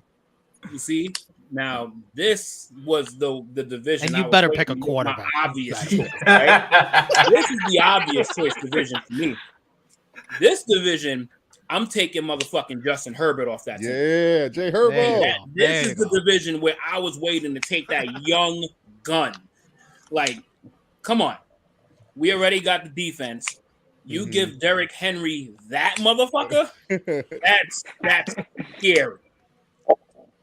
John, who do you want for the Broncos? Denzel Perriman. Okay, there you go.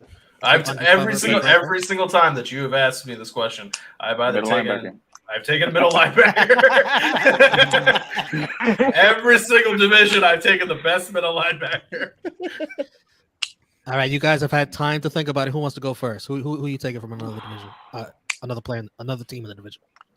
This is easy for the Chargers. Give me Travis Kelce. Oh my God, Herbert with a tight end like Kelce. have no tight end. Oh, but yeah, we just have we're doing another flyer tight end. We have Donald Parham if he's healthy, and then Gerald Everett. You're like, oh my God, but if we had Herbert with Kelce, I saw Herbert with Mark. Just end the season. Yeah, I saw Herbert with Mark Andrews, and it was like Herbert was so happy. He was like a kid in the candy shop with that guy in the Pro Bowl. I know it's a Pro Bowl, but just looking at Herbert and how much he threw to Andrews, it was like weird. It was just like he loved this guy. So give me Kelce. That is a great Pawn Stars meme where Justin Herbert goes to the general manager and is like, "Hey, can I get like Mark Andrews and like best I can do, Gerald Everett?" That's true. Juggernaut, who you getting for the Chiefs? This is a toss-up here. Okay, so I'm thinking about either Devante Adams I was about to say, just take Devante. Like, what are you talking about? or Khalil Mack. Ooh. I think the defense needs more help, so I would say Khalil Mack. Wait a minute. Wait. I don't know. You're gonna take Khalil Mack over Joey Bosa? Yeah, I feel like Joey Bosa would love that Chiefs let me team, retract that. Actually, yeah, I forgot that. Yeah, actually, I'd rather take Joey Bosa. Yeah, I can see Bosa would love the I can see him doing that and stuff after getting sacks. Yeah, I can see that. A name we haven't really brought up. To pass up on that Mahomes Adams connection is I mean, I was thinking about it. I go like, you know what? That's a cheat code. That is a cheat code. A name we haven't talked about all stream is Max Crosby for the Raiders. Like he is a monster. He is a monster.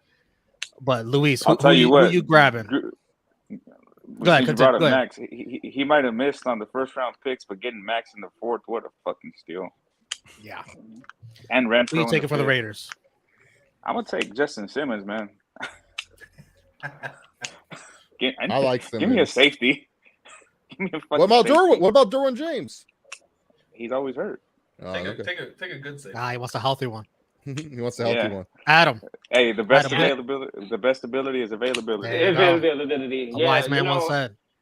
originally I was gonna go with Bosa at first, but now I'm thinking Oh my having God, Bosa and Crosby, Jesus. that would be crazy. I know. Oh, dude, But you know that- what? But you know what? I think the thing that's always seen what the problem with the Raiders has been for the longest time is interceptions.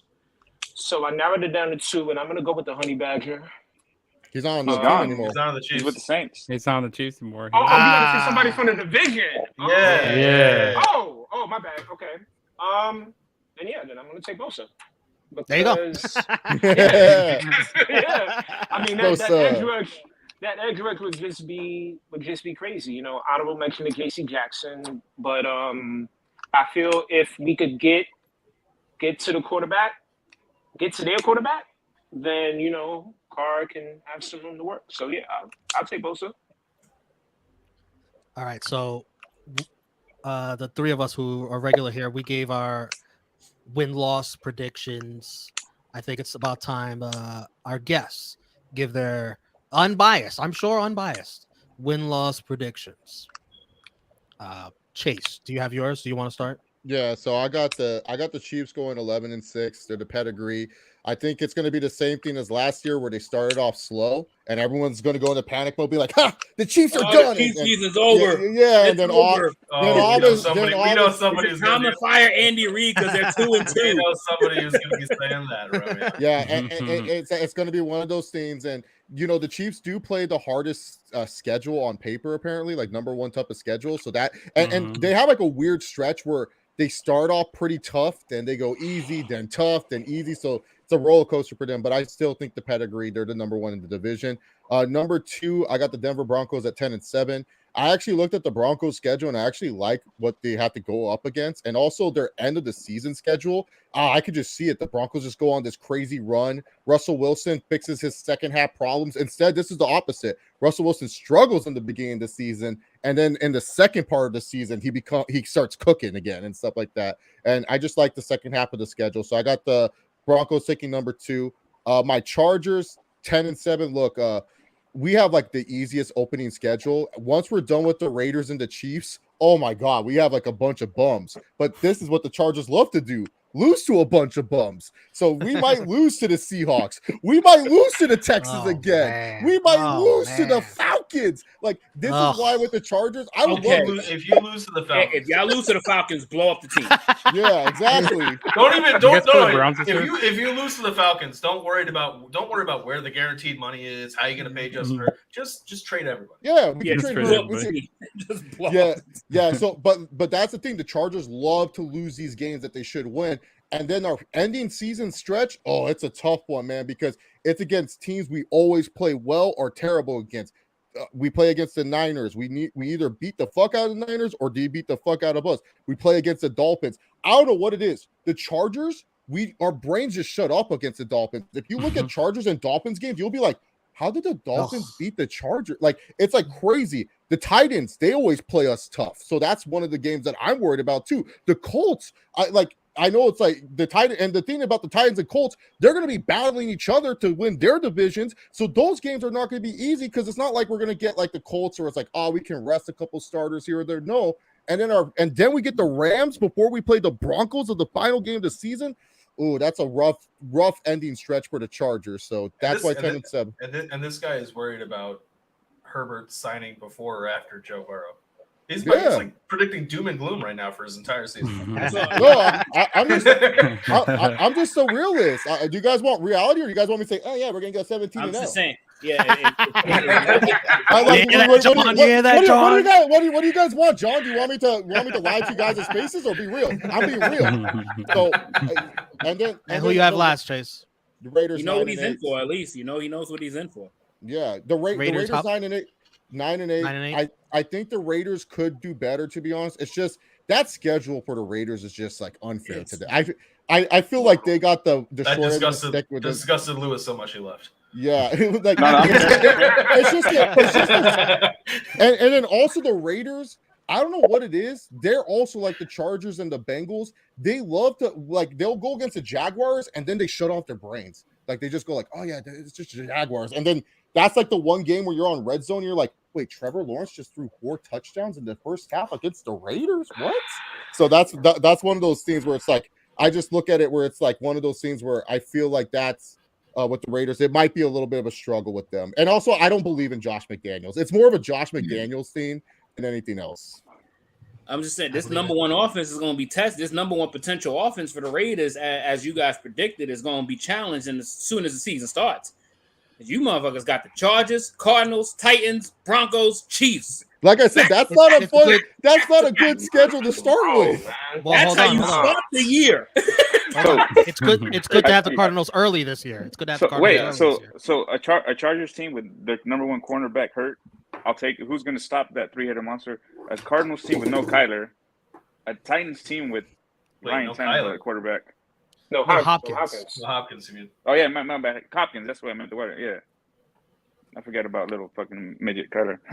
I was gonna say they took out the game film requirement, so he'll be good. Yeah, so he'll be good. Yeah. It's KD, and then we get the Chiefs in October when it's not cold for a car. So you're saying y'all going 5-0 in that? Y'all going 5-0? I'm not saying we're gonna go 5-0, but I mean, you just named off every team's flaw in that schedule. Well, hold on. Let's get some win-loss predictions from Lewis. How do you have the division ending this year? So I wasn't able to. I didn't get a chance to look at everybody's schedule, but okay. Well, how do you feel? How do you feel? I got the Chiefs finishing off first, but I just. And this is obviously if everything goes right, I just don't see the Raiders losing more than 6 games. 11 wins. To his point, their schedule gets a lot easier after that first group. Yeah. And if you can beat the Chargers, I don't see us. We're sweeping the Broncos. I just don't see a way where the Broncos beat us. I looked at our schedule. Titans. I'm not scared of the Titans. You stop Henry. You got the Colts later on. Well, that's what 12 teams said last year and lost to all of them. I'm just saying. That's what all these motherfuckers said last year, including the juggernaut Rams that was supposed to be in the Super Bowl, the Bills, the Chiefs. That's what they all said. Mm-hmm. And they all lost. Hey, JJ, I said it. I'm afraid of the Titans and the Colts. Like, I'm afraid of the Titans. Like, they're a great team still. I don't know why people say on them. People just don't understand how good of a coach Mike Vrabel is. Like that's what people always sleep on. You look at the people on paper; it ain't that appealing. He's another disciple of New England. And back to that, I mean, so is McDaniels. I mean, you look at all these great coaches. Look at Pete Carroll, Bill Belichick, a bunch of coaches that had terrible first stints at head coaches. I mean, McDaniels was 6-0 before shit hit the fan. But every time these coaches, their second stint as head coaches, they're amazing. I'm not saying he's going to be. I wasn't a fan of the hiring either, but now that I've sat down and I've had a chance to take it all in, I mean, dude, he had the second team and third teams in the preseason rolling on all cylinders. I know it means nothing, but, I mean, team looks good. If it has depth, that's going to come down with the extra game later on in the season. So we'll see. So Lewis, you had Chiefs, Raiders, and how do you have the last 2 teams? I got the Chargers and then the Broncos. I don't believe in the Broncos. I know Russ made a comment about carrying the Broncos for so long, but I mean, how many years did that defense and Marshawn carry him? It wasn't just him. And Chase, I believe from your records, it sounded like you had 3 playoff teams. Yeah. What do you think, Lewis? Hey, if there's a division that's going to have 3, as long as they can beat up on teams outside of the division, then it's possible. I mean, last year the Raiders and Chargers were this close to making it. All it took was a Brandon Staley fuck up. Fuck Brandon Staley sometimes, man. I have more faith in McDaniels than Staley. And we also got the second best kicker in the league, man. Thank the Vikings, thank their GM for cutting them after 2 games. DC2 is a motherfucking beast. Juggernaut, how do you have the division shaken out? So I'm going to try not to be so biased there, which I probably will be. So I got I don't think it would be biased if you think the Chiefs are finishing first. I don't think so. yeah. So I got the I mean, Chiefs if- at It'd be we all have biased the if John has the Broncos first. That would be pure Which I bias. didn't. It'd be biased. I If, know, like, I know, the I know, Chiefs it are would going- be. If like Chiefs are going 16-1 or some shit. So I got the Chiefs at 13-4, Oof. and then I got the You Chargers. hear those reactions? Damn. Damn. You hit that. Wait, hold on. Wait. You said 13-4. Yeah. Who are the That four? means they're going 5-1. Okay, in the division. so the probably the Bucks. Maybe the And I wouldn't even be scared of Chargers. the Bucks this year. That offensive line. I need to look at the rest of their schedule. Okay, so let me check. So the Bucks, Chargers. Yeah. Let's think who else. I need to pull up the rest of it. Rams? Are you playing the what- Rams? I think we do play the Rams. Yeah, we do play the Rams. Yeah. we um, play- we Rams. play- Yeah. count us out again on Sunday Night Football. Wait, you Count us play, out the Yeah. again. Bengals. You play the Bengals too. Count And us out the- again. Buffalo, And the Buffalo, Bills? that's the other It means one. Bills. Buffalo, There you go, yeah, Bills. Buffalo. That's another loss for us. Yeah, those are the 4 losses. Yeah, maybe. Okay, Really, maybe bro, actually. gonna beat you Okay, too. actually, I'll go down to 12-5. Okay, 12-5. That's All gonna be right. the record. That's 12-5. A little bit more believable. All right. Okay, so 12-5.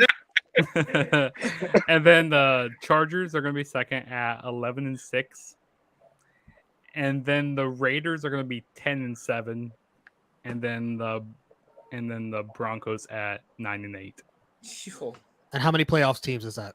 That's going to be 3 playoff teams. With the Chargers, Chiefs, and Yo. Raiders. bro, the Chiefs. They start with Cardinals, Chargers, Colts, That's going to be Bucks, rough. Raiders, Bills. A low game with the Niners, Wait, Titans, and then you Garoppolo- finally get a Garoppolo break might be in playing by week then. like 11 with the Jaguars. You Mhm. finally Finally a breather. 0-6, baby. No, 0-6.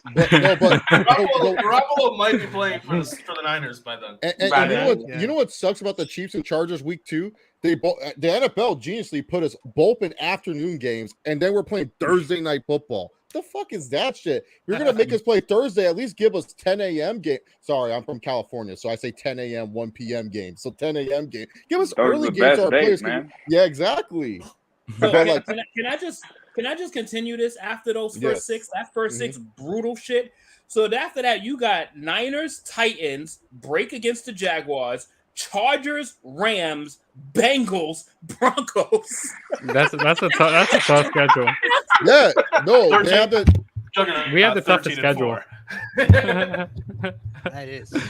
I did No, not they have realize the that toughest was so schedule. brutal. man. Brutal. That's brutal. Yeah. I got one guy saying that the Raiders are going to sweep the Broncos, and I got one guy saying 13-4 for the Chiefs. Can't make this up.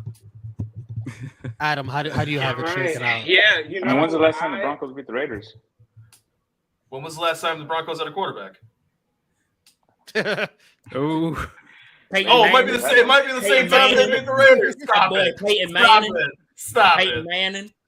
Well, I tell you, I honestly only been looking at the Raiders schedule and didn't realize that the Chiefs was so brutal. So Yeah, our schedule's I'm pretty gonna brutal. have, you know what? I'm gonna go out on a limb because I do these kind of things. I think all 4 are gonna make the playoffs. It's not possible. Wrong. Yeah, it's That's possible. not It's as a strong insane as possibility, people you know? think. Wrong No, possibility. That's no, pretty no, possible. no. I don't think it's possible, to be honest. Why Because- not? Yeah, mean, you why- got three you wild think so? card The way teams. that look, Yeah, the they way can that take There's all looks, 3 three wild wild card teams.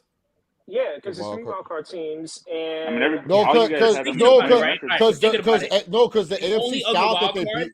No, the AFC Yeah. South could hold a tiebreaker over us. That's That's why. what I said. The only other team that could that might fight that second wild card is going to be Colts. between the Colts and the Titans. Yeah, There's That's why I said no it's- one else that Yeah. is getting in the playoffs. That if you want to look at it logistically, I'll tell you Yeah. what, this division, we're just gonna beat up on each other. Like once we get into the play, that's kinda why my the point. records look like they do. yeah, Now, we're- that'd be hilarious. So, You know what would be hilarious if all our losses are just with each other, and it's like who won the AFC West, and then you have to go Yeah. brace off like the The whole fucking division went 3-3 against Yeah. each other. Yeah. I mean, that's kind of how I have it figured out. I have the Broncos and Chargers both at 10-7, Chiefs at 11-6, Raiders at 12-5. I don't know how that will work out with the schedule and how they play each other, but I just think it's time to end that streak. Raiders have the easiest schedule after that first 5. after that first 5. So I think it's gonna be a good test, and I don't think we come to the East Coast. If we do come to we don't come to the Northeast. So there might be like cold weather games like later on in the year, but not like when we had to come last year to play the Giants in the cold. I remember that I was there. So the Giants stink. Because the Raiders got a stretch of games where they play the Texans, the Saints, the Jaguars, and the Seahawks. By the way, that's like what? By the way, Lewis, I looked up the records. The last time the Broncos beat the Raiders was 2019. Peyton Manning retired in 2016. So the Broncos are beating the Raiders when they didn't have a quarterback. They lost to Drew Lock just like us. Wait, you said the last time the Broncos beat the Raiders? The last time the Broncos beat the Raiders was 2019. It's a long time. Yeah. It's 2 years. That's a long time. That's not a long time. That's not a long time. It's 3 years now. It's 3 years now. That's a long time. That's not a long time at all. John, that's back-to-back sweeps. Yeah. John, can you put our predictions back up again from the three of us? I'm gonna see something real quick. It feels like me and JJ have 3 playoff teams here. You would agree, JJ? Yeah, I was going back and forth about the Broncos literally all day. Like I said, my pick could change with the Broncos tomorrow. Like that's just how crazy this division is. Like right now, the way I have it predicted, yes, you're right. I got 3 teams out of this division right now because I do have the Colts going 10-7 in another set of picks. And John, do you have all 4 playoffs? I think I do. I want to see how the Titans and the Colts look. So it's going to be like a battle between, I would say, like that wild card is going to be wild between like the Dolphins, the Titans, Colts, Ravens. And we can't count out Mike Tomlin. Mike Tomlin's dumbass will find a way to get Kenny Pickett to play well. No, it's Mike Tomlin. It's Mike Tomlin. I'm never gonna doubt him. He's done that. That schedule is just wild though. They don't even cross the Mississippi. All their games on the east. Yeah. On the Eastern time zone. Actually, funnily enough, the Raiders play Pittsburgh, but it's in Pittsburgh. John, and I think it's crazy. Yeah, what's up? Don't you have all your other picks at the ready? How did you have the other divisions going? Oh, you don't have them ready. I mean, I have it. I have all my spreadsheets up. Yeah, so I had Colts winning the AFC South and Titans at 10-7. Okay. Then I had the Bills like tiebreaker scenarios. Yeah, Bills 13-4 with no other team coming out there. Mm-hmm. Then I had where's the rest of my AFC? Here we go. AFC North, I had the Bengals at 12-5, and then the Ravens and Steelers at 9-8. So technically we could have 4 teams. Yeah, that's that fight. But I mean, if you want to throw the Steelers in there, but you got that crowd. You got the Ravens, Steelers, Dolphins, Broncos, Chargers, Titans. Mm-hmm. Like that's going to be like a crazy race. I mean, we could easily see 4 teams. That AFC is so wide open. The AFC playoff picture is so wide open. Yeah. Wait, you said easily see 4 teams out of that whole division? You see easily going? I can see it happening. Easily? I can see it happening easily. This division is ridiculous. I also think if it was ever going to happen. Yeah, like this would be the year for it to happen. Yeah, that's what I'm saying. Like if there was, that's sorry. Let me rephrase. If there was ever a year where it could happen, in a sense, you're basically. So I think what you're kind of alluding to a little bit as well is that this happened a while ago, where where like the 11-5 Patriots did not make the playoffs. Yeah, there could be 10-7 teams that don't make the playoffs. I think because the playoffs are expanded and there's that extra team. That's what's going to it's the same thing as like the single season sack record or the single season. Mm-hmm. It's all changing now because of 17 games. Yeah. It's all changing now. The calculus has to change because there's that extra wild card team. I was gonna say it's just like also too like whatever we have for records. I'm just gonna be on record with this. All 4 of our teams are built for the playoffs. I do not care what anyone says. All 4 of these teams are built for the playoffs. Like all it takes, like I feel like Russell Wilson. If you say like, hey, the Broncos regular season wise, okay, regular season, but put them in the playoffs, I believe in Russell Wilson. The Raiders, Hey, man, I believed them in the playoffs. The Chiefs, I mean, we saw what they do in the playoffs, and I feel like the Chargers finally fixed their defensive woes in the play. I feel like we're built for the playoffs. Like, I'm more comfortable. You said, Chase, against the Bengals, do you think all 4 of these teams can beat the Bengals in the playoffs? Yes. The only team I fear in the playoffs besides our teams is the Bills. But in the playoffs, I feel just a single elimination game playoff, I fear our teams and the Bills more than I fear the Bengals, the Ravens, or any other team like that. This division is like the embodiment of the phrase "any given Sunday." Yes. Okay. Yeah, Let I me don't fear the play- Bengals that much. Oh, you should. You should. I mean, Let me I play. knew he was going to do that. I mean, last year, Patrick Mahomes never did that. You know, all that running around stuff, running around like he was a rat, getting chased like. You guys cat blew and a stuff. how many point lead? Yeah, I don't even want to talk about that. That was just terrible. Like Patrick Mahomes At he was home? running around back there. That was terrible. We should have won. I don't know what happened. AFC championship game. Mahomes in the second half was just like, I'm good, dog. Like it was just like, Listen, he's like, I'm good. Joe Burrow has what he didn't have last year: an offensive line. An offensive line, and he still went to the Super Bowl. Like, come on, you guys got to be a little bit timid. I with mean, the I'm Bengals, a little. little The only bit, thing is but- that they turn from the hunted, like they turn from like the hunter to the hunted. Like now Yeah. it's like Mhm. now there's no Everybody's coming secret for that y'all. Bengals. Yeah. Yeah. That's the only. And they cut Eli Yeah. Apple. Well, that makes you better. I said, and they cut Yeah. Eli Apple. I'm thinking about subtraction. So can I play the thoughts of another Raiders fan who couldn't make it, but he did send me a short video. Well, not a short video. He sent me a long video that I made shorter. And this is Chad, and he's going to give his thoughts on the division real quick. Everybody, my name's Chad. Romeo asked me to come on here and talk a little bit about the AFC West and my favorite team, the Raiders. AFC West. Real quick, I don't really like most of the teams, but I'll try to keep my bias out of it. Wow. Okay. 12-5. We got about 4-2 in the division with the sweep of the Broncos. Right now we got the Raiders. I expect them to be 11-6 and finish second in the division. They're going to split the division series with everybody, go 3-3.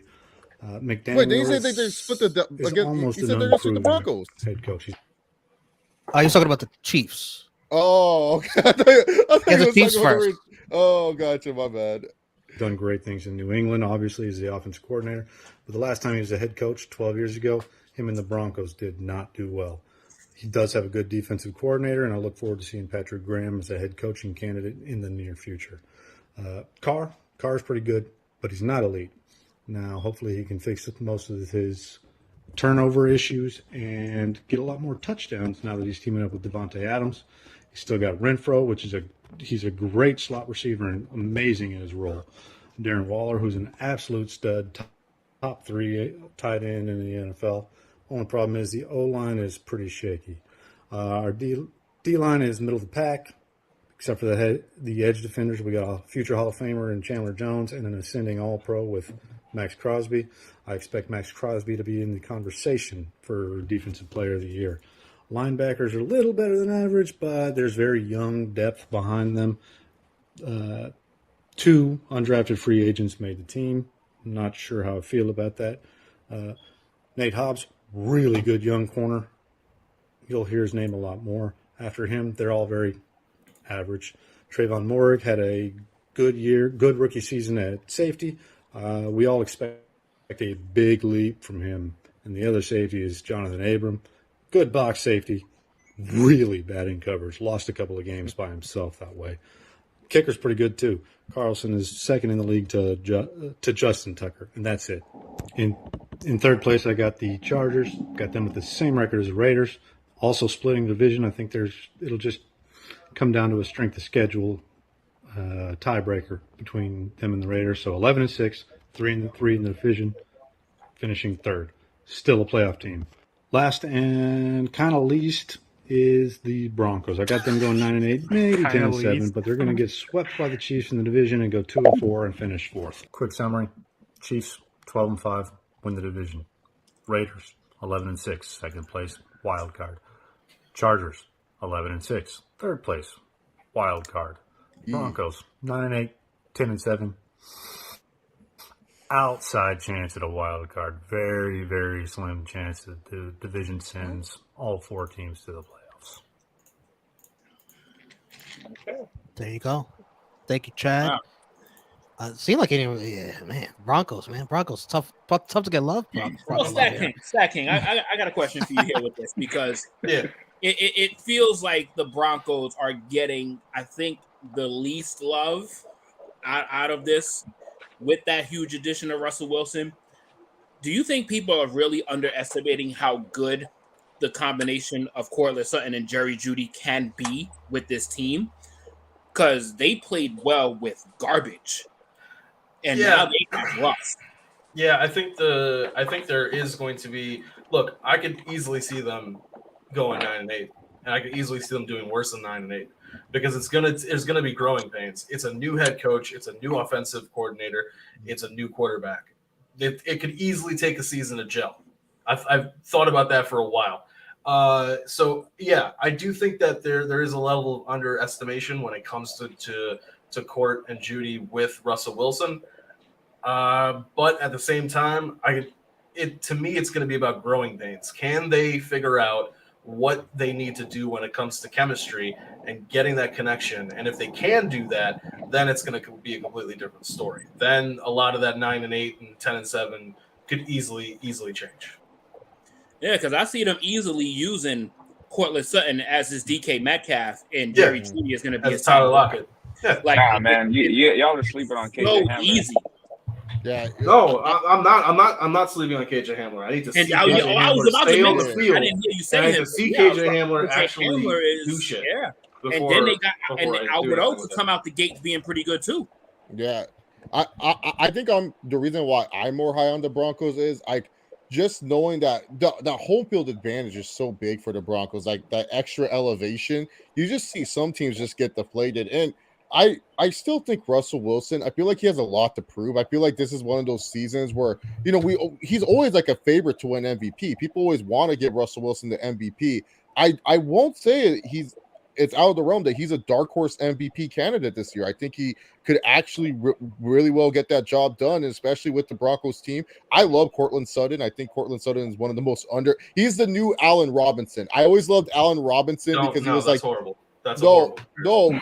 Get that the fuck out of here. No, I'm talking. Can I finish? Let me finish. But he was really underrated, but because we never really got to see his talent because he was always surrounded by shit quarterbacks. Cortland Sutton, I think, is better. You didn't let me finish, StatKing. That's why let me finish. Cortland Sutton's way better than Allen Robinson, and I think Cortland Sutton can end up being a top 10 wide receiver. When I'm making a point, y'all, let me finish, and then you guys can cut me off, all right? Let me finish. You're talking to a division mate, man. I don't care. I like to make points. I like to listen, like Nabby. Hey, listen. I like to listen too. So I think Cortland Sutton is massively underrated, and I'm an Alabama guy. One of the other things about the Broncos is also that Russ is going from a team that did not try to protect him ever. Yep. With an offensive line to a team that already has, if not a good offensive line, at least better than the fucking Seahawks offensive line. 100%. And we talked about the running back for the other teams. We haven't talked about that Javonte Williams and Melvin Gordon combination. and he's been having to deal with Chris Carson being hurt for years and years and years. Yeah. He's had doing either running back by committee behind Carson, or just basically no names that they're being forced to put into the RB1. Who was that Texas A&M running back? Every year I would hear the Seahawks overrate this guy that he was going to be some stud. I forgot his name. I'll remember. You had DJ Dallas. You had Travis Homer. Yeah. Besides, no, he was Rashad Penny. Rashad Penny, San Diego State. No, this guy was like Christine Michael. I swear to God. Oh yeah, every single year. Oh, you better watch out. Christine Michael's going to explode, and then Christine Michael's coming. But I think that's the thing with the Broncos is Russell Wilson is in probably the best offense that he's had since, honestly, maybe the Super Bowl year that they won. To be honest, and that Super Bowl year they had Harbin, and Harbin didn't really play for them. Honestly, the other part of it to me is that, we were talking earlier about how Russ didn't carry the team before. It was Legion of Boom and Marshawn Lynch. Well, this defense is actually really fucking good in that secondary. Patrick Surtain is amazing. Yeah, I mean, like when they had NFL scouts, GMs, front office people, they got to rank the cornerbacks. They got to rank all skill position players. They put Patrick Surtain as like the number 3 cornerback in the league. He's amazing. Like, it's pretty cool to be talking about Patrick Surtain in 2022, right? Surtain Jr. Well, because I forgot. There's this one game he was going up against Jamar Chase.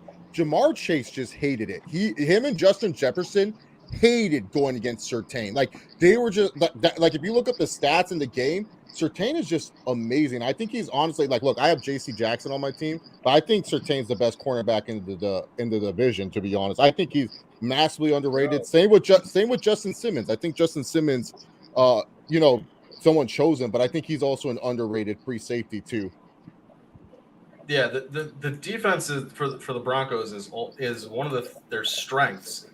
And now you actually pair it with a quarterback who isn't going to force just 3 and outs and have to put them in a position where they got to keep playing. You're talking about Mahomes always trying to score and then flipping it to the defense. At least, he is scoring. At least there is that. The defense isn't going. The defense isn't going. Oh, it's another 3 and out, or they got like maybe 2 first downs, and now the drive is done. We have to settle for maybe a field goal. No, Russ is actually going to be able to move the ball, and that defense is going to get a chance to rest, which is why I care about the fucking middle linebacker and tackling. Yeah, I feel like all our teams, minus the Raiders, we can agree our middle linebackers stink. Like the Chargers, we let go of our best middle linebacker to the Eagles on it, and the Eagles signed Kaiser White to a cheap deal. Kenneth Murray hasn't shown up. Drew Tranquill is Drew Tranquill. Troy Reeder is Troy Reeder. Kyle Van Noy is forced to play middle linebacker now, which he's done in the past. I mean, the Chiefs, you guys started starting Nick Bolton or whatever his name is, some Madden character. So, John, let me give the poll results, and then we could go into the news. And if anybody needs to dip, they can dip. But the poll results, I asked all of you who is winning the AFC West. We got 20 votes. Thank you all. Not all 20 of you thumbs up this video, but that's okay. 17 out of 20, not bad. Next time, maybe you'll learn. Who wins the AFC West? 40% for the Kansas City Chiefs. In second place, we had a lot of Chiefs fans. I think Hefe Casey carried that. Yeah, 21 votes. We're getting more votes as we go. Vote. 33. Somebody. Okay, so the Chiefs dropped. It's 38% now. Somebody just voted for the second place team, which is the Chargers at 33%. Yeah. In third place, the Raiders at 24%. Oh, someone just voted for the Chiefs. Keep voting, guys. All right, dude, Hefe Casey, stop going on your freaking alt accounts, bro. To just vote for the Chiefs, bro. That's what you're doing. I'm ending the poll. Chiefs 43%. Chargers 30%. Raiders 21%, and this sounds like one Broncos fan 4%. It was not me. I've been. it was John. I will say this. One thing I will add about the Broncos offense is that Tim Patrick did not go on injured reserve. It'd be different. I'd feel a lot more comfortable with the offense. Okay, you guys caught me. I got all my burner accounts, and I. Are you Hefe Casey? He is. Juggernaut's Hefe Casey in the chat. This is his mean side. He's like typing all the mean stuff at us. I think between y'all and Hefe, y'all had all the burner accounts going. Yeah. So we're gonna get into some news stories, but if anybody needs to leave right now, they're short on time. Let us know. We can let you go. And yeah, man, I wanna. I just wanna, Romeo, thank you for inviting me. I've seen all the other videos that you guys have done on the other divisions. Appreciate it. Are any of you guys in that? You're doing a football thing again, right? The pick'em, Romeo. Yeah, in that Facebook group, yeah. The analyst. Great. Oh, perfect. So I got a title to defend, so I'm gonna sign off and let you guys get to work. But yeah, looking forward. And if any of y'all in New York, we can take in the bar. All right. Yeah. All right, you, man. man. Appreciate you. All right, guys. Appreciate you. All right, dude. Another thing. Hey, Romeo, thanks for inviting me, dog. I got a fantasy draft right now. Oh, nice. I'm about to reach on a bunch of these motherfuckers. Good luck. Good luck, Thank you. Luis. So I just took Justin Jefferson at 6, so it's a Yeah, PPR. Beautiful JJ. pick. There you go. That's a good pick. Beautiful pick. There That's you a go. good pick. Beautiful. Luis. Jahan Dotson What's is a up? late round pick. Jahan Dotson Oh, yeah, is one of your last few picks. Get him. He's been killing it in Commanders camp. Killing it. I wish I could stay so y'all could give me some sleepers, but nah, hey, I appreciate it. Y'all have fun. It'll be a good year. Division stack. Y'all keep up. I'll hit up Romeo, Thank you. see if we can all link up later on in the Facebook group or whatever. Yeah. Thank you, Lewis. All right. Appreciate All right, you, man. bro. Y'all have a good one. Appreciate you, dude. All right, Anybody so else need to go or anything? I'm guys good? staying. I'm staying. Cool. there's not too much news to cover. I mean, we have a lot. Yes, there is. Wait. Yes, there is. Wait. We're gonna get there. There were a lot of people cut from the teams. They have to trim down the rosters. A lot of notable names got cut. A lot of people got moved. Some people got traded.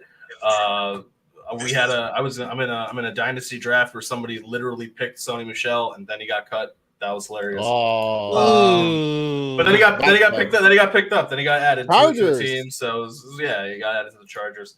And then a couple picks later, somebody picked Laviska Shenault, and then he got traded. So I like there's a lot that of- trade for Shenault. There's a lot trade. of I like it too. there's a lot of movement. There's a lot of movement in this league.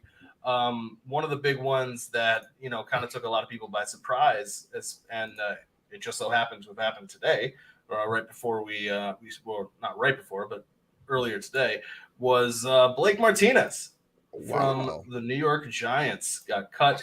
The decision was mutual, according to a source. The two sides deemed it best for both parties. He was expected to start at middle linebacker opposite Trey Crowder, but his role had shrunk in the new defense of coordinator Wink Martindale, with Crowder filling the third down role this summer. And they felt that Martinez was a poor fit in the new defense under Martindale. Martinez is 28. Wow. Yeah, he missed most of last season after tearing his left ACL last September, but he started all 16 games during his first season with the Giants and led the team with 151 tackles. They did put him on notice, though, renegotiating his contract earlier this year to save $6 million against the salary cap in the final year of his contract. Denver Broncos signed this motherfucker. Let me tell you something, John. You're a weird fit for this defense. You tackle too much. We don't need that here. Wait. Especially you're doing your job at it's especially, and it's not like this offense is moving the ball so much that you don't have to tackle The people. Chiefs should pick him up. Well, look at their division. Look at their division. Jalen Hurts and the Eagles running team. The freaking Commanders, they're going to be a running team with Carson Wentz. Dallas is really the only team that throws. What third down defense are they playing where they have to have a linebacker? I'm glad you brought the Cowboys up, because in our everybody rolling their eyes segment of the news, Dak Prescott has a quote saying the Dallas Cowboys are ready to prove the doubters wrong this season. And this is the part where we all throw our heads back and laugh. It's the Dallas Cowboys. Them Dallas Cowboys, I tell you, they're something else. They're funny. Man, Those Cowboys fans are funny also.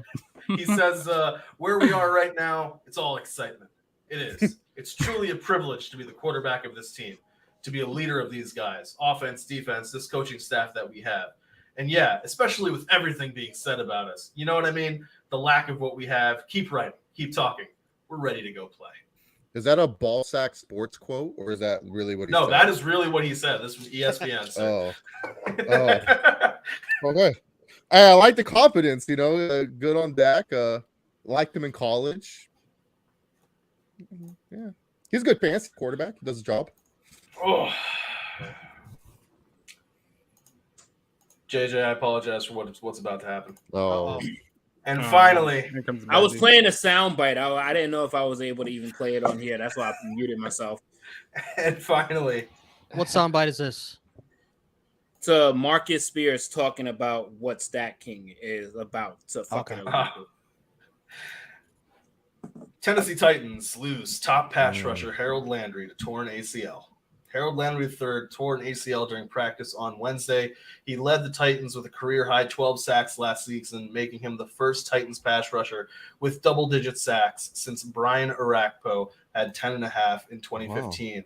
7 of his 12 sacks came on third down, which was third best among all pass rushers. He also finished with 49 quarterback pressures, 22 quarterback hits, 21 quarterback hurries, and 14 tackles for loss. His 3 sacks in the divisional round of the 2021 playoffs were part of the postseason record-tying 9 sacks in a single game. He was one of 3 Titans to be named to the Pro Bowl last season. It kind of comes as a surprise considering he has been one of the most durable players.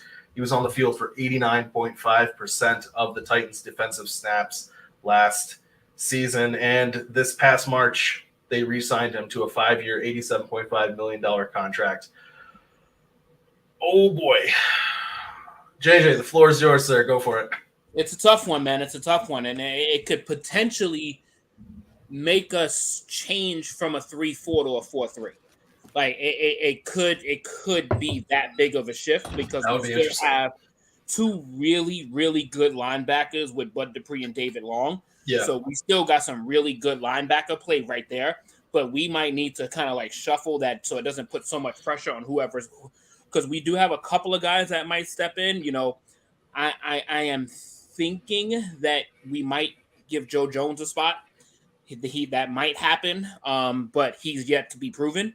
So that could possibly be a shift in bringing an extra lineman down and just literally letting Long and Dupree just run that linebacker group and only have one guy to mentor instead of basically Harold Landry controlling an entire side of the defense, because that's the thing that a lot of people don't know when you're got these offshore teams from another state is that Harold Landry was a fucking dog.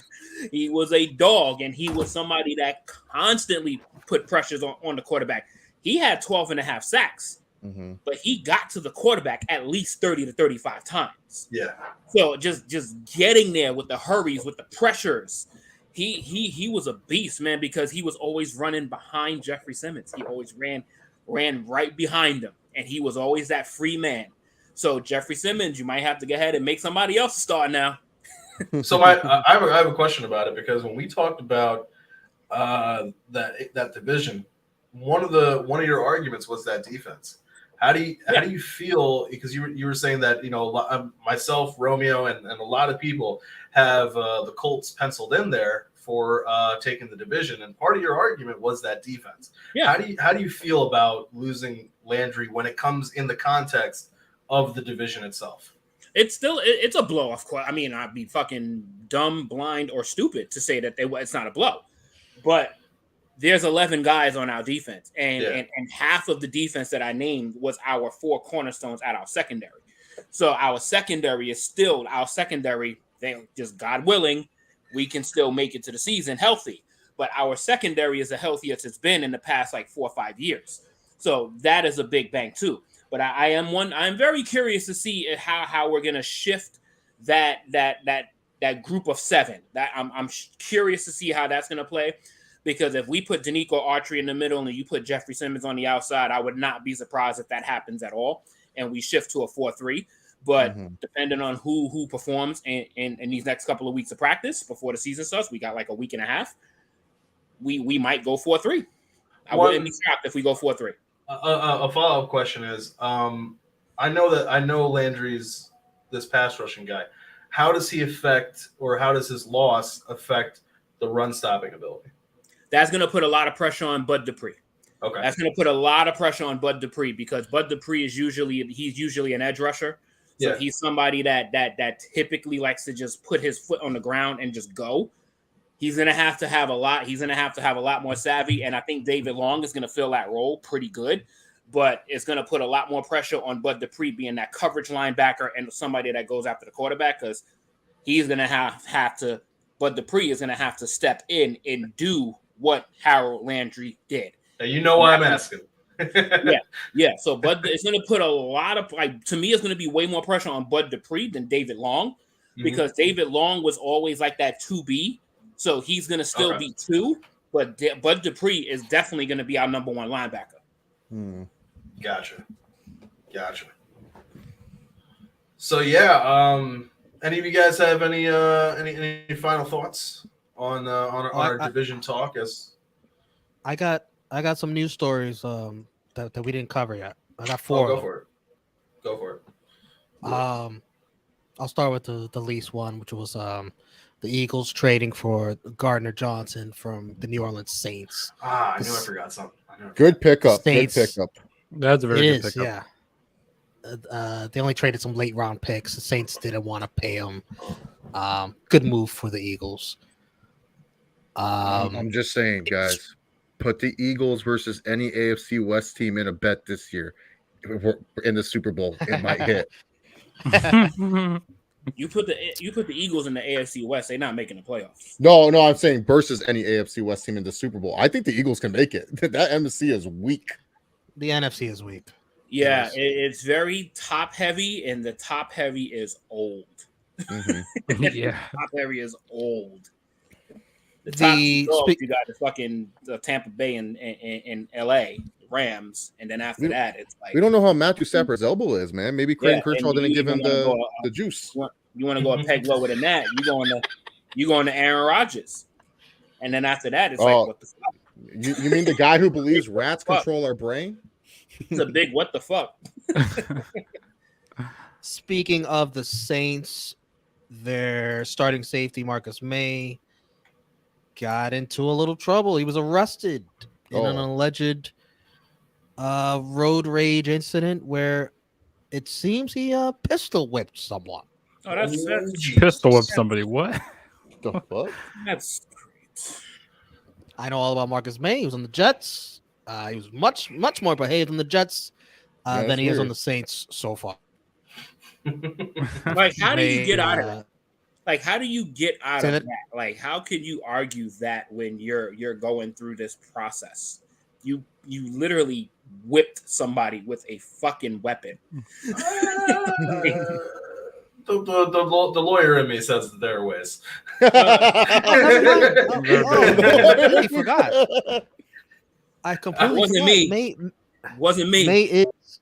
I completely forgot. May is still facing potential discipline from a DUI and a damage to property in person when he was a member of the Jets. So he has that and this. I completely forgot. I was like, oh man, the Saints Saints not judging character. I'm not surprised. When I told you I hate teams outside my division more than I ain't lying. I fucking hate. Was he pistol whipping somebody as he was the getaway driver for Jameis stealing crab legs? Like what? Oh my! The crab legs, Jameis and the crab legs always. I have a funny Jameis story that I can't say on air, but I'll tell you guys. Romeo knows it. Or he was probably Julius Jones's getaway man when he was stealing them drawers. Oh, gee. Wow. I see you guys asking questions in the chat. Keep asking them. We'll probably get to them when we're done with the news here. But also in the news was that running back in Washington, Brian Robinson, he got shot over the weekend. They shot him in his knee. No damage, no ligament damage, nothing like that. It sounds like he's going to be okay. He was placed on the non-football injury related list, which means he will miss the first 4 weeks. That was crazy. They were trying to carjack him, I believe. I think. Oh my god! Or rob him. That was insane. And then the last bit of news that we didn't cover was the contract for the 49ers quarterback, who I think might be holding the hands of that other quarterback that is the potential starter. I think he's going to save him a couple of games. I think the 49ers, I don't know. Jimmy Garoppolo signed that contract. They didn't trade him. I think it's going to be a big piece of the 49ers season than people might expect. I love how it's like he got a no trade clause out of it. So that was his guarantee. He's like, you guys are going to pay me, but you can't trade me. That's why I was saying Chiefs play the Niners week 7. They could easily beat Garoppolo. Do you think they're gonna do what happened to Tua his first year? Like Trey Lance plays like the third quarter and Jimmy G is the closer. Like he just comes in. Yes. Ryan Fitzpatrick was holding Tua's hand. Yeah. For sure. Let me read a few questions from the chat. Real Take Sports. Better chance to win the MVP, Herbert or Mahomes? Russell Joe Wilson. Burrow. I don't Mahomes. know. I don't- Same thought, but different names. To answer between them, I would say Mahomes Herbert. has a better chance because if Mahomes if he has like a 1 game better advantage, they're gonna compliment him based on the lack of weapons that he has. Yeah, that's Justin Herbert basically has to blow the roof off of every stadium and throw for 5,000 yards and have 45 plus touchdowns. That's what I was going to and say, have JJ. a comparable record because he has all of the requisite weapons that he needs. Patrick is still questionable. I'll tell you who's going to be MVP. Lamar Jackson. No, I think with Mahomes, Herbert does have a better chance because the media, they always love to crown someone. They hate you know how pissed they were. They had to vote for Aaron Rodgers again. They're like, this idiot again. Can't we vote for Josh Allen? Like, so they're kind of fatigued of Mahomes and Aaron Rodgers. So I give a Herbert a better chance than Mahomes this year, just because media. I'm shocked. I'm shocked that you would say Herbert. Hey, I love the You guy. picked Herbert? Oh my god! Who would have thought? Who would have thought? I think even Juggernaut picked Herbert, right? I actually did, yeah. I believe that one though. The lyrics guy. Will Khalil Mack live up to the hype this year for the Chargers? I don't think so. If he stays healthy, yes. Yeah, if he stays healthy. That's Depends on. So it depends on what you're looking at. If you're looking at sack numbers, no, I don't think he's going to live up to the sack numbers hype. But in terms of helping to stop the run and being a difference maker and the 1 game that we need him, yeah, I think he'll live up to the hype in that asset. But stats wise, I don't think he's going to live up to the hype stats wise. And you, my boy, Blue. Malik Willis is going to take over. This is so dumb. Like, this is so dumb. Put him on ISO. Put him on ISO. Dumb. Like, I'm sorry, it's dumb. Like, you have to understand how bad Ryan Tannehill has to play. He has to have the worst year of his career by a long shot to lose this job. This is Tannehill's job. No questions asked. Like, this is not even a thought. He had a good preseason. Woohoo! It's a fucking preseason against backups. Like, Preseason I'm doesn't not matter. buying this at all. He's gonna be good when his time comes. There's just no time soon. No time soon at all. I really enjoy JJ like actively like not campaigning against Malik Willis, but like trying to be the Malik Willis realist of the room. It's great. It just Look at this comment. Look at this comment, JJ. Huh? Look at this comment. Calling it now. Tannehill's confidence will be shot by week 7. Real Take His Sports. confidence hasn't been shot with us in 3 years. Like, none of this makes no sense. Like, this is what I'm saying. The people like this don't watch. They don't watch our team at all. They don't have a fucking. All they remember is 1 game that took place against the Bengals and don't know his fucking record of work the entire time he's been with us. Ever since he took over as our starting quarterback, we have won every division title. Like, whatever. It's just dumb. So, do we know who are the Hard Knocks and season teams this year? Because that also affects some of my picks. Okay, it's the Cardinals. Yeah, it's Cardinals. Oh God, that's gonna be fun. They're doing a Hard Knocks on the Cardinals in season. Yeah, they did it last year with the Colts, and now they're doing it this year with the Cardinals. That's I don't really think they're that's going gonna be hilarious. I don't Especially watch because those. of how the Cardinals melt down every God. season. Oh my god! I They're just gonna watch get- my team stuff. Yeah. I just watch my team stuff on. It's gonna be great. You know that community to GIF where Glover's walking in there with the pizza and everything's on fire. Yeah. That's gonna be Hopkins walking back in after suspension. JJ, I think a lot of people. So I had like a super hot take years ago, and my friend always laughs because I was right on it. I said Ryan Tannehill will have a better career than Andrew Luck. Guess what? I was right about that because who's still in the league? But Big giant asterisk. And that's a hot take. I don't care. But I think Ryan Tannehill gets slept on a lot. he is a very capable starting quarterback. Is he top You 10? No, we but he's lost capable. Derrick Henry and went 12-5.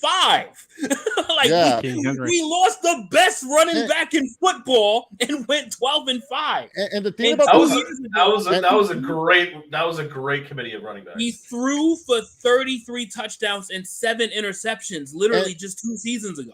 And the thing that I think a lot of people are sleeping on is how good the Titans have been in recent years, scouting talent and understanding talent. Like they know when to pay talent, they know when to let talent go. Look, AJ Brown's phenomenal. I think he's a great player, but they must have had some confidence in Treylon Burks getting Robert Woods to say, hey, we can let AJ Brown go. Like the Titans have a good scouting department. I don't know how to say it to you. People are sleeping on the fact that we got Austin Hooper. And Mike Vrabel wants to use his tight ends. Mm-hmm. And literally before he went to fucking Cleveland and didn't know how to get used at all, he was the fucking talk of the town in Atlanta. Yeah. Like they didn't know how to use him for shit in Cleveland. And he had fucking Baker Mayfield as his quarterback. And then also Cleveland didn't know what to do with David Njoku. They had one other tight end that they signed. They didn't know what to do when they had Odell Beckham Jr. and Jarvis Landry on the same fucking field. Mm-hmm. What they do? They did everything for fucking Nick Chubb and Kareem Hunt. Fuck everybody else. Honestly, I'm not gonna lie. I really thought that the Browns should have held on to Jarvis Landry simply because he's proven himself to be a capable quarterback. And, they didn't know what was gonna happen with Watson. I'd rather have Jarvis Landry out there than like Jacoby Brissett playing Wildcat. Just the Wildcat. Yeah, why not? Look at this comment, JJ. All of a sudden, this just turned into triggering JJ with comments. You know what the thing is that me and my brother sat literally in the same room when I knew this was gonna happen. I knew this was gonna happen. I knew the trade was gonna happen. I just didn't think it was gonna happen to the fucking Eagles. I didn't think it was gonna happen to that team. It made sense because we sent them out of the conference. But I was like, we're not paying AJ Brown $100 million. We're just not doing it. We're not doing it. This man barely cracked 1,000 yards one time. He's always fucking injured, and he is very unreliable on the field, which no one's talking about because of how good he is when he is on the field. So good luck dealing with them knees all season, sir. And let me just follow up on that I know personal experience. Corey Davis did not have a good first year with the Jets. Like I said, the Titans know what they're doing scouting wise. Look, I have one of my best friends is a big Titans fan, so I kind of have a bias. They're gonna have to. They don't know how to load manage AJ Brown because he is 24 years old and he's already on load management. If they don't know how to load his management, he ain't even lasting half the season. Romeo, remember my little argument last year in the sports chat about why the Titans should have held on to Corey Davis? Remind me.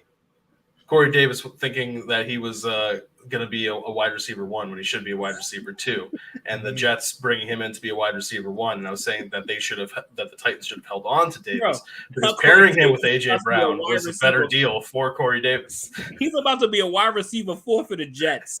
That's hilarious. Yeah, because I was going to say wide receiver 3. That was the argument that I had with somebody last year. That's his fucking job. Barrios, yeah. And Denzel Mims, who's on the bench requesting a trade. He can't beat out these 4s. Like, and Garrett Wilson's on the field week 1. Oh, Garrett Wilson's amazing. I think he's gonna be good. I love that kid. I love that kid. Elijah Moore's gonna be good. Elijah Moore. Actually, I gotta. We're not finding a job after this year, Corey Davis, because you're getting cut. The Bears will sign Corey Davis. They have $90 million in cap. I would not be shocked. I would not. That's like a Bears signing. We helped Justin Fields out. Corey Davis. The Jags will sign him. I got a fun. And you gotta realize, like the last 2 years, like, and everybody's dunking on Tannehill, but look, his last 2 years, his tight ends have been fucking Alan Fursker, Jonnu Smith, and fucking I forgot the other name. His fucking name is Twain or some shit. Twain. Let's call him he's Twain. Not even on a fucking team right now. So that's what the tight ends looked like before we got Austin Hooper. Let me ask this question, since we are next week is week 1. Outside of your team's game, that means nothing. That part means nothing. That comment means nothing. What game are you most looking? Oh, what? That means nothing. Yeah, that means absolutely nothing. Wait. Is He's going to be on the practice team all season, probably. Is weed legal in Tennessee? Yeah, Probably. I think it is, yeah. Yeah, He's gonna be a superstar. Yeah, I was just there. I bought some. Yeah. Outside of your his time, and he about to be 30 years old, bro. Outside of your team, what week 1 game are you most looking forward to watching? All right, I gotta pull this lineup up. So we've got. I mean, everybody's obviously going to be excited for that Thursday night football, Bills Rams. Right. Yeah. We've got Packers Vikings, Saints Falcons, Niners Bears, Steelers Bengals. You know what? Eagles Lions. You said Patriots Niners Dolphins. Niners Bears. Patriots Dolphins. Ravens Jets. Jaguars Commanders. Browns Panthers. Colts Texans. Giants Titans. Chiefs Cardinals. Raiders, Chargers, Buccaneers, Cowboys, Broncos, Seahawks. So you can't pick your team. Okay. Are there any other games that you are interested in? We'll do a gimme for the Thursday night football game because 1, it's kickoff, and 2, it's Bills Rams. Like that's too good. That should be off. That should be off the list. I'm gonna be biased because I'm gonna be there live. I'm looking forward to the Lions and Eagles game. Hey. You're gonna be there live. I'm gonna be in Detroit. Yeah, me, my brother that's in the comment section telling me about AJ Brown, about if he's gonna. I know he's good. I know he's good. I'm not worried about him being good or not. It's him being treated properly. But I'm looking forward to that game because I think that between that, like, we got to figure out who's good in the NFC. We got to figure this shit out. I think for Let me go. I was going to say probably either Steelers Bengals or I'm looking to see the Chiefs Cardinals. That's going to be a good one. Okay. Everyone knows my love for the Bengals, so I won't use them. Since I know Chase can't pick it, I'm going Raiders Chargers. Baby. That's a good game. Baby. That's going to be a good one. Yep. I'm gonna find out real quick. I might go week 1. Just depends on if I want a heart attack. Like Bucks Cowboys is going to be really good too. Bucks Cowboys is going to be good too. That kicked off last year, wasn't it too? Like for the Thursday. I think so. Yeah. Because Bucks were defending. Yeah. So go for it. I got 2 as well. One's just disaster watch. I need to see Trey Lance versus Justin Fields. That sounds absolutely hilarious. I want to see like which young stud, which second-year stud is going to break out. But really, That's such an interesting matchup. But my number 1, I love Baker with the chip on his shoulder. Baker Mayfield, chip on his shoulder. Chip on his shoulder. Baker is like one of the top fun meme quarterbacks of all time. Chip on your shoulder, Baker means he's gonna be average. No, that means he's gonna go do his rollout throw of 60-yard touchdown to DJ Moore. That man's gonna score 14 points, and he is gonna throw it in your face. Yeah. Let me read Blue's comment here because he is a Panthers fan. He's saying Carolina versus Cleveland is going to be a bloodbath or boring as fuck. I'm going with JJ said, boring as fuck, but it's going to be hilarious because Baker's going to throw 1 touchdown and act like he won the Super Bowl and stuff like that. Yes, yeah. I'm just listen, my brother. He keeps commenting about listen. All I'm going to tell him, AJ Brown is about to have more DNPs than Alshon Jeffrey. Oh no! I'm letting you know that. I'm letting you know that right now. So you're gonna see a shitload of DNPs because he's not gonna practice throughout the week. Time out. Did you just say Alshon Jeffrey? That's a lot of DNPs. Now that's a name I've not heard in a long time.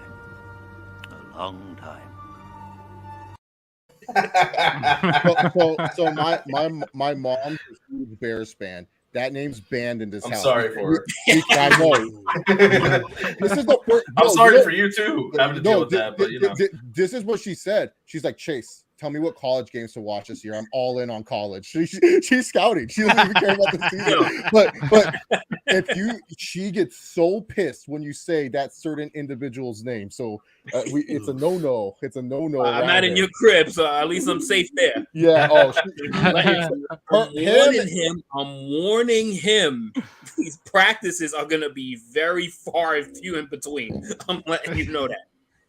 Especially after playing 65 snaps in one game. So there's I'm looking forward to the Patriots and the Dolphins because my dad, he's a huge Dolphins fan. Oh, okay. And it's gonna be nice. It's gonna be interesting to see what. Go ahead. That's a battle between my Alabama boys. Oh, how did I forget that?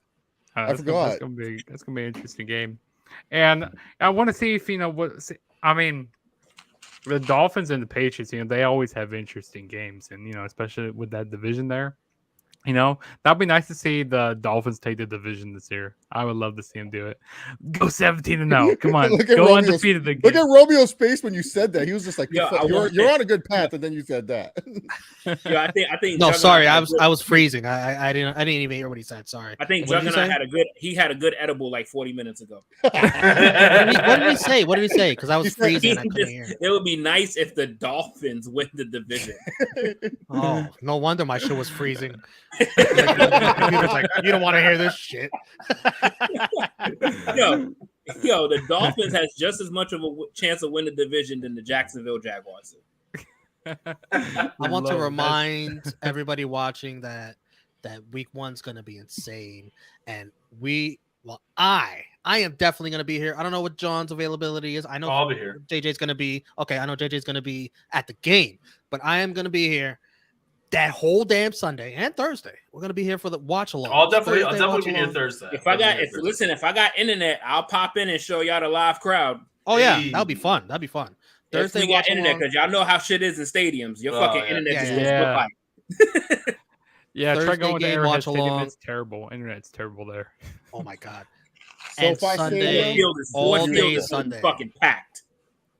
All day Sunday, watching everything. I'll try to bring back, some of the fans we've had for these huge matchups. Sorry, some of the fans we've had for all these previews. You do not want me during Chargers and Raiders. I might be an emotional wreck. But I'll be here. Are we doing a watch along next week though for the opener? Yes. So you got me for that. I don't mind jumping out for that. Yeah. Cool. Okay. Cool. So yeah, we're doing watch-alongs like throughout the year, big games. We'll try to bring on fans of those teams. It'll be fun. Even if Chase doesn't want to do it, he doesn't want to watch. Just when Chargers are playing. Any other team I'm fine with. I can't. No, that's what we want you for. That's what we want you for. I'll if I don't go to the game, I'll do Chargers. Right. Broncos. Yes. I'll do Chargers. Right. Broncos. Like road games and stuff. Yeah. Road games and stuff. Every time the Chargers lose, you have to put on the Gumby outfit. No, I'll do what I'm gonna do. Listen, if Tuivasa beats all I'm asking, I got Austin Eckler on one of my fantasy teams, so I need him to get all the touches. JJ, pretty much he has been the second best offensive player in training camp. Besides Herbert, not counting Herbert, he's been the second best. So yeah, he will get the touches.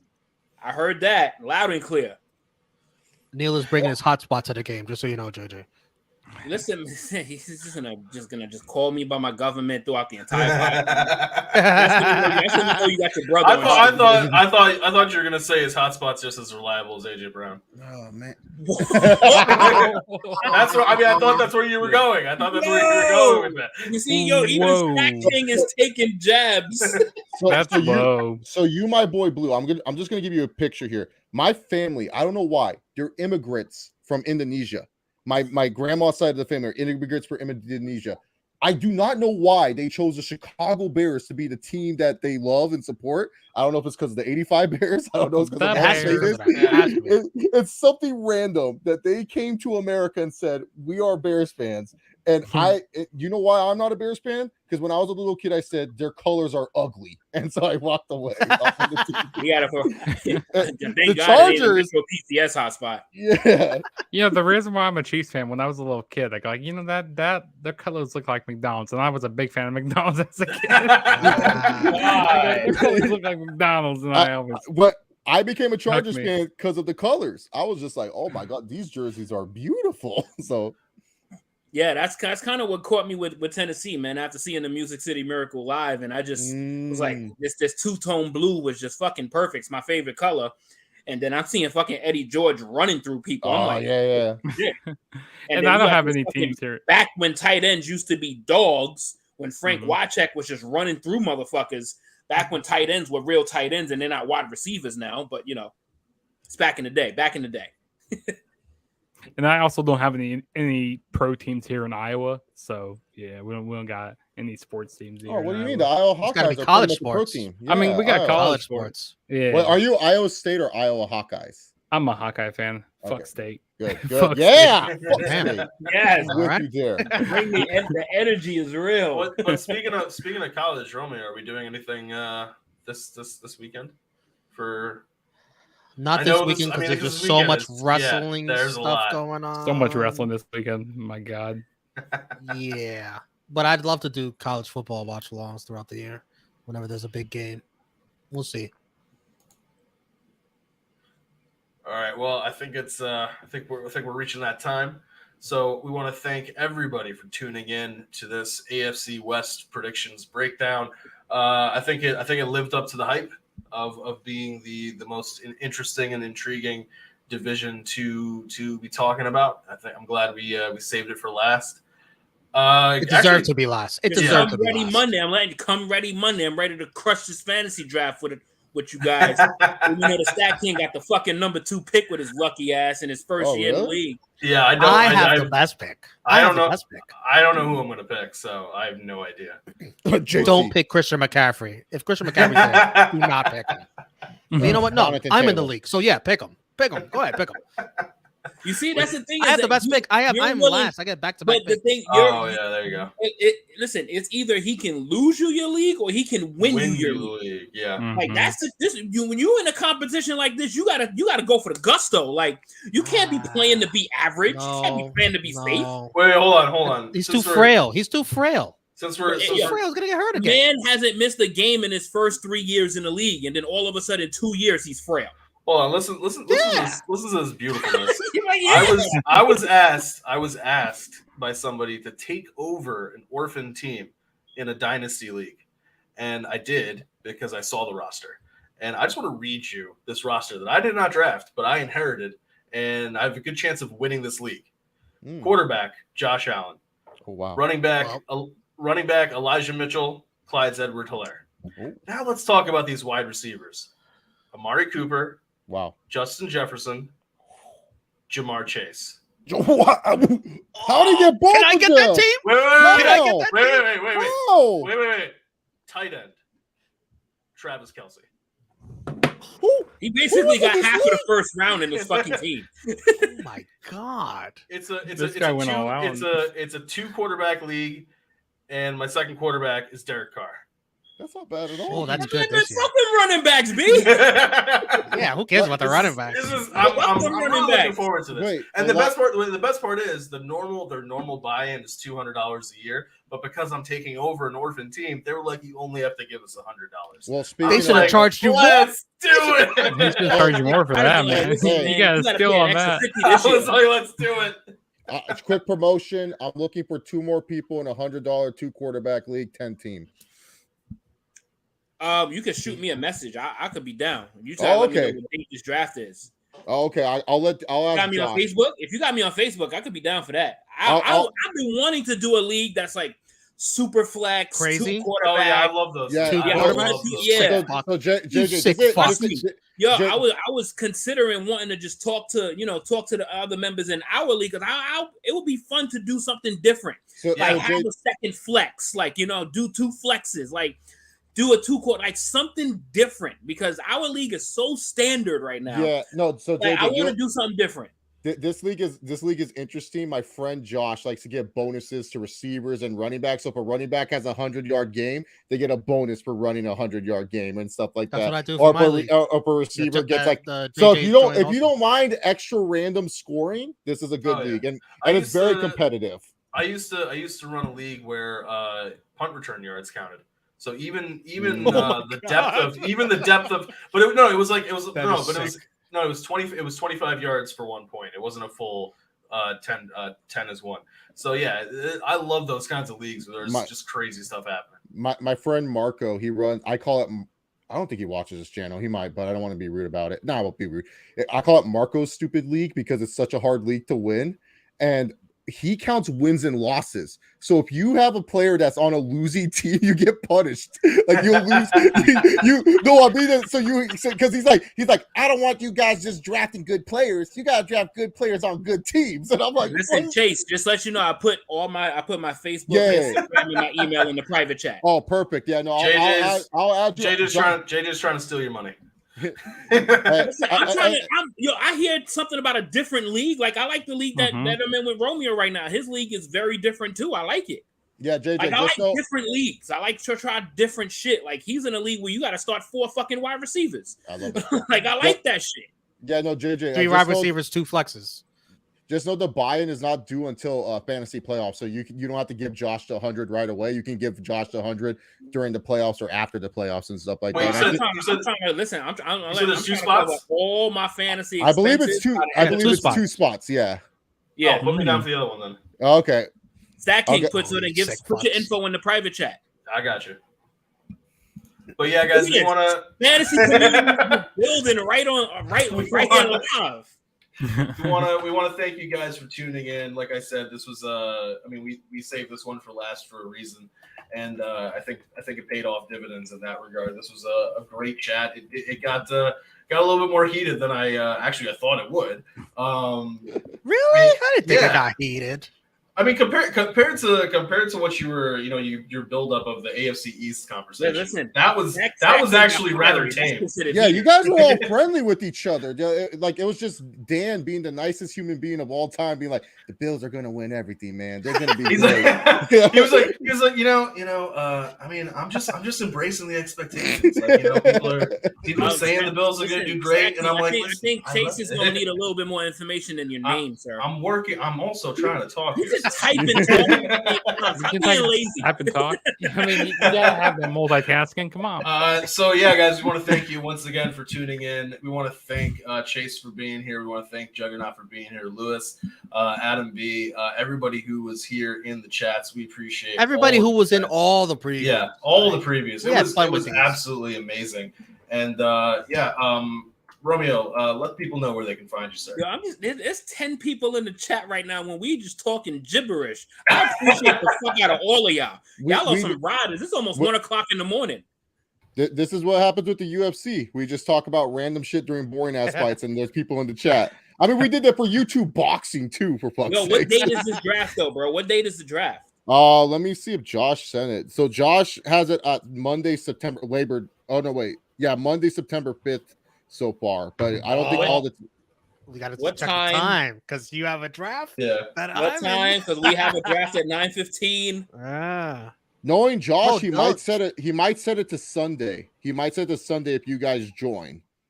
See, I got a draft. Sunday, we got something to watch Sunday. But it's I'm gonna be in an arena on Sunday. Oh no, something to watch Sunday night. No, like in the morning. Josh is a very he was mad at you guys about the 49ers. I can't do a draft in the morning. I work. Yeah, so I'll let you guys. I could probably convince Josh. Communication breakdown happening live. So yeah, we want to thank everybody. We want to thank everybody who appeared in all of our different predictions. I mean, just the willingness of people to join us. It's awesome, and we appreciate all of it. We're gonna have everybody back on for different points of the season. Yeah. It's gonna be great. It's gonna be absolutely great. So for myself, for Juggernaut, for Chase Oliver, for Lewis. We got to say our goodbyes. We got to plug things. That's right. If anybody has anything that they would, any shows, any channels, any social media, anything like that they would like to plug, feel free, Juggernaut, sir. We will start with you. Okay, so you guys can go subscribe to my YouTube channel, Juggernaut097. If you enjoy watching wrestling content, you like watching retro reviews, you like watching pay-per-view predictions, pay-per-view reviews, I'm going to try to get back into doing like more news type of videos. And you can also go follow me on Twitter at TheTrueJSB. And I got a podcast coming out for the Chiefs. It's going to be called For the Kingdom Podcast. So that's Very coming. nice, That's going very to be coming in the nice. I works. like it. So stay tuned for that. But yeah, and I appreciate you guys having me on here. Absolutely. Chase, how about you, sir? You guys can find me on Heel Stevens' channel, Around the Point, every Sunday. Chase Oliver 68 on Twitter and here on True Heel Sports. And also, if the Australian Tai Tuivasa upsets the world and defeats Cyril Gahn, I will be doing a shoey in my Project Rocks that I work out in the morning of the day of the fight. So I'll be wearing them the whole day. What is a fucking shoey? You never heard of it? Explain to them what a shoey is. StatKing, there's a fighter named Tai Tuivasa. He's Australian, and what he does after he knocks out everyone, New Zealand, whatever, he pours a beer and shoot in a shoe and drinks it. But the real way but the way to do it, he said the correct way to do it is you have to be wearing the shoe first and then drink it.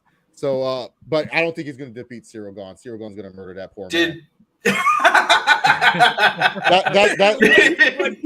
way too much bacteria to be drinking. That's how you get coronavirus. Did Steven Did Steven have to do those squats?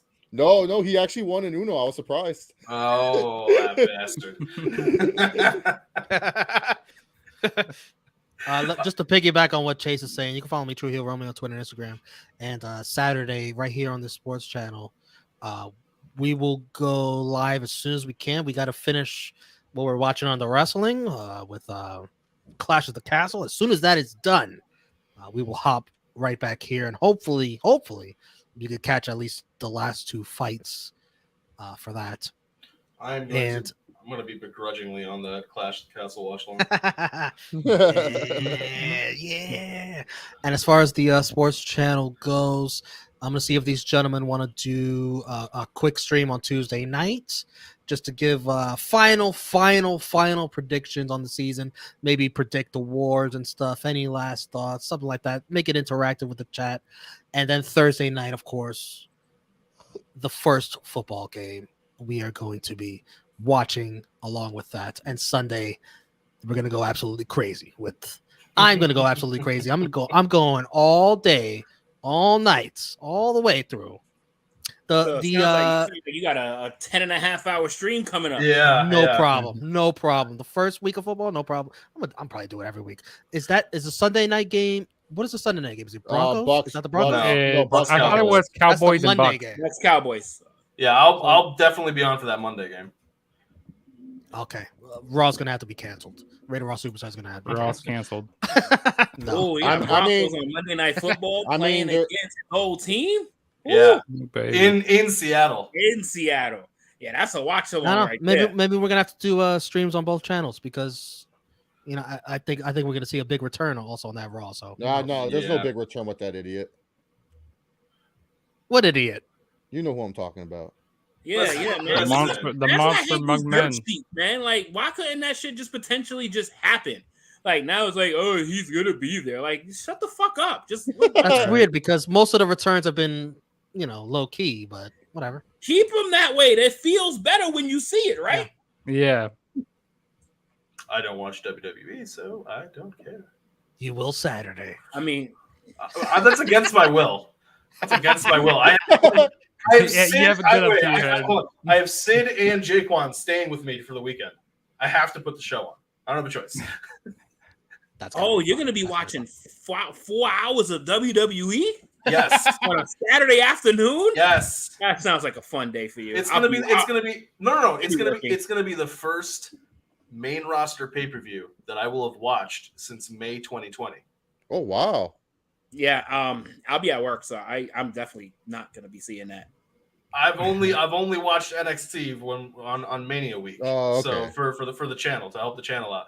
I don't watch WWE. I haven't watched WWE at all since May 2020. So this is it's okay to come back. Yeah. It's not a good time to start watching, man. You're seeing some really good shit. No, absolutely not. Fuck them. It's not Vince McMahon. It's Triple H now. Until I see how they treat talent when it comes to releases and contracts and that kind of stuff. They're bringing them all back, John. They're bringing them all back. Slowly all coming back. There's a pretty weird rumor. I don't know if it's confirmed, but there's a pretty weird rumor on one AEW talent right now. But I don't know if it's confirmed. It's not. It was debunked. And just like that, we turned into a wrestling show. Yeah, I know. Well, news broke while we were on the show. Something about how he wanted release because of mental health and everything like that. So. Oh, well, that's a different. That's a different story. But speaking of wrestling shows, JJ, where can the people find you? On Instagram, you can find me at TrueHill_Top Guy JJ, and on the True Hill Heat Wrestling channel, you can find me with the beautiful Miss Chrissy Love and SP3 when my schedule allows me on the Anchor podcast, True Hill Heat. And I haven't been on a watch along for wrestling in a while, which I kind of want to get back into that, but there hasn't been anything interesting. There's been a lot of WWE pay-per-views, and what about All Out? I wasn't doing those. All Out is coming, so I might if you have a watch That's along, gonna be a long show. I might be popping in for that. I'm definitely watching All Out. I don't give a fuck how fucked up the booking was for this whole card, because that book has been fucking atrocious for this card. But let's not even get into that. I'll be there. I'll be there live and yeah. So you might have a much better experience live. I like that Chicago crowd. Yeah, and on the True Hill Heat Sports channel with these guys here with Romeo and the StatKing, I'm pretty sure there's going to be watch-alongs on all of these these primetime games, and Romeo just said he's ready to do 11-hour streams every Sunday, so I'm definitely popping in on some of those, so for sure. But even Thursday night football, games? Sunday night football, Monday night football, whatever we got going on, I'm definitely in for all of that. That's perfect with my schedule, so I will be there for all of that. Can't wait to kick this shit with you guys and have a fucking blast of a season. I've built the courage to be able to face a camera and watch football, because right now I wasn't able to do that. I was not able to do that in January because I think I would have broke this fucking laptop last year. I asked JJ if he wanted to watch Titans Bengals playoff game together. And what was my response? I can't watch the Titans game on the stream. I can't do that. Like, you'll go crazy. So you guys will. The amount of screaming that I did in that football game would have been so entertaining. Yeah, I know it would have been. Yo, my reactions to that game would have been great for camera. Would have been great. Why would you deny the people that? So you guys. That was my moments of sorrow and anger and depression and wanting to break everything in my fucking house. That's why. Okay, you want to talk about breaking things in depression in a horrible moment. I beg, borrow, and steal when I was working at VS to get off early on Super Bowl Sunday. I race my ass home. I get a 6-pack of beer. I run up to my apartment. I turn the TV on, and the first thing I see is that fucking snap for a safety in that Denver Seahawks Super Bowl. I was like, it's gonna be a long night. It's gonna be a long night. And that's how when I'm watching this game and I'm watching how well everyone else around this one guy is playing. Nah, I would have fucking this. I wouldn't be on the stream right now because I wouldn't have a laptop.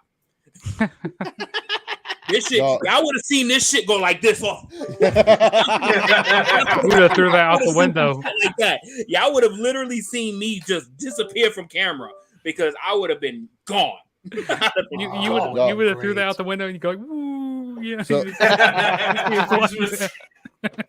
So you guys will probably notice throughout the season. No way I was ready for that. So throughout the season, if you guys notice if my hair is blonde or more lighter, because my gray hair, I don't know what it is. The Chargers stress me out so much with my gray. I get gray hairs watching the Chargers. I'm being dead serious. One of my exes was like, babe, why do you have some gray hairs in your hair? And I was all like, what? And I just realized it's from the Chargers, so I bought it just from the Chargers missed another field goal. The Chargers missed the You know what season like pissed me off the most out of all the seasons that we had? When we were the number one offense and the number one defense, and we still missed the fucking playoffs. I did not. I was like, how do we do that?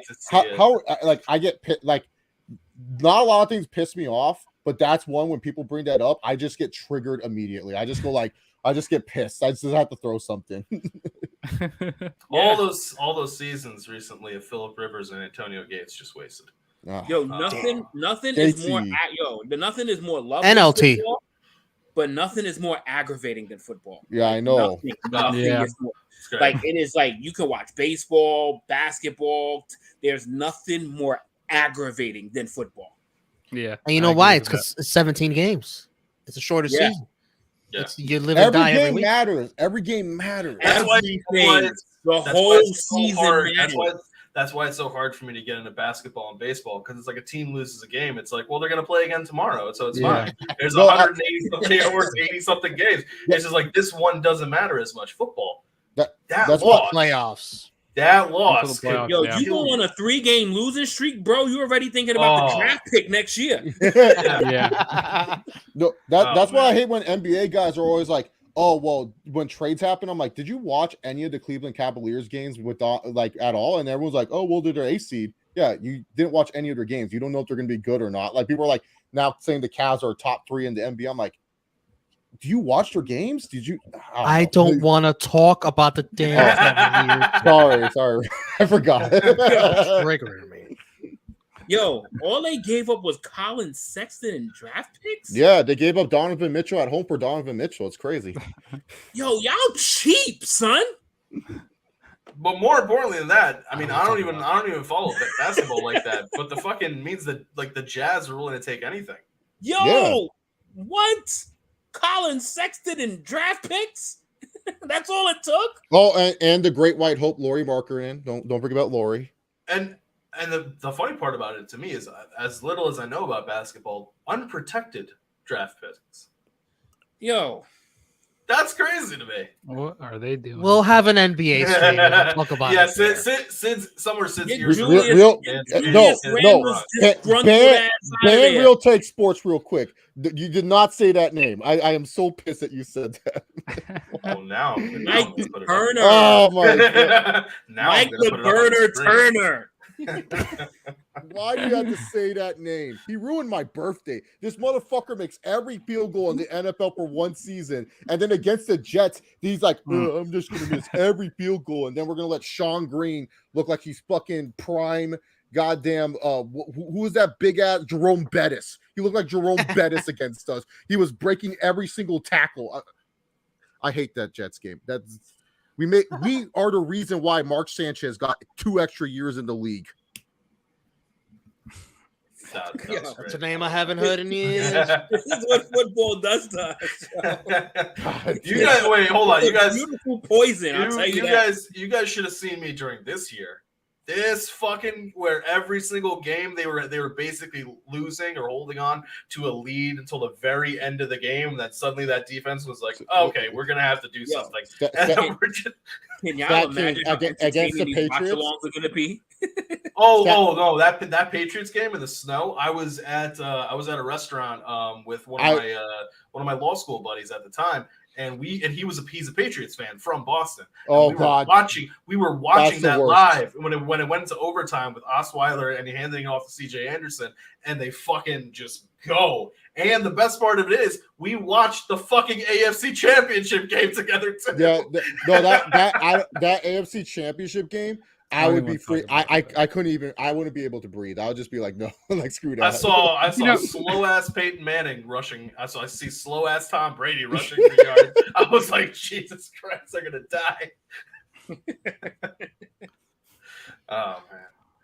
But StatKing. yeah, I think you're the only one that didn't go. you guys can catch me here on THH Sports covering the footballs, all the good football, and we're gonna be doing Thursday night watch-alongs. We're gonna be Sunday watch-alongs, Monday night watch-alongs. Romeo's been over it, but if you guys want to catch me on the main channel, you can see me there for Dark Power covering AEW Dark, Elevation, and NWA Power, as well as Rampage wrap-up with the True Draw Josh, where we cover everything that happens on AEW Rampage. I want to thank you guys once again for tuning in.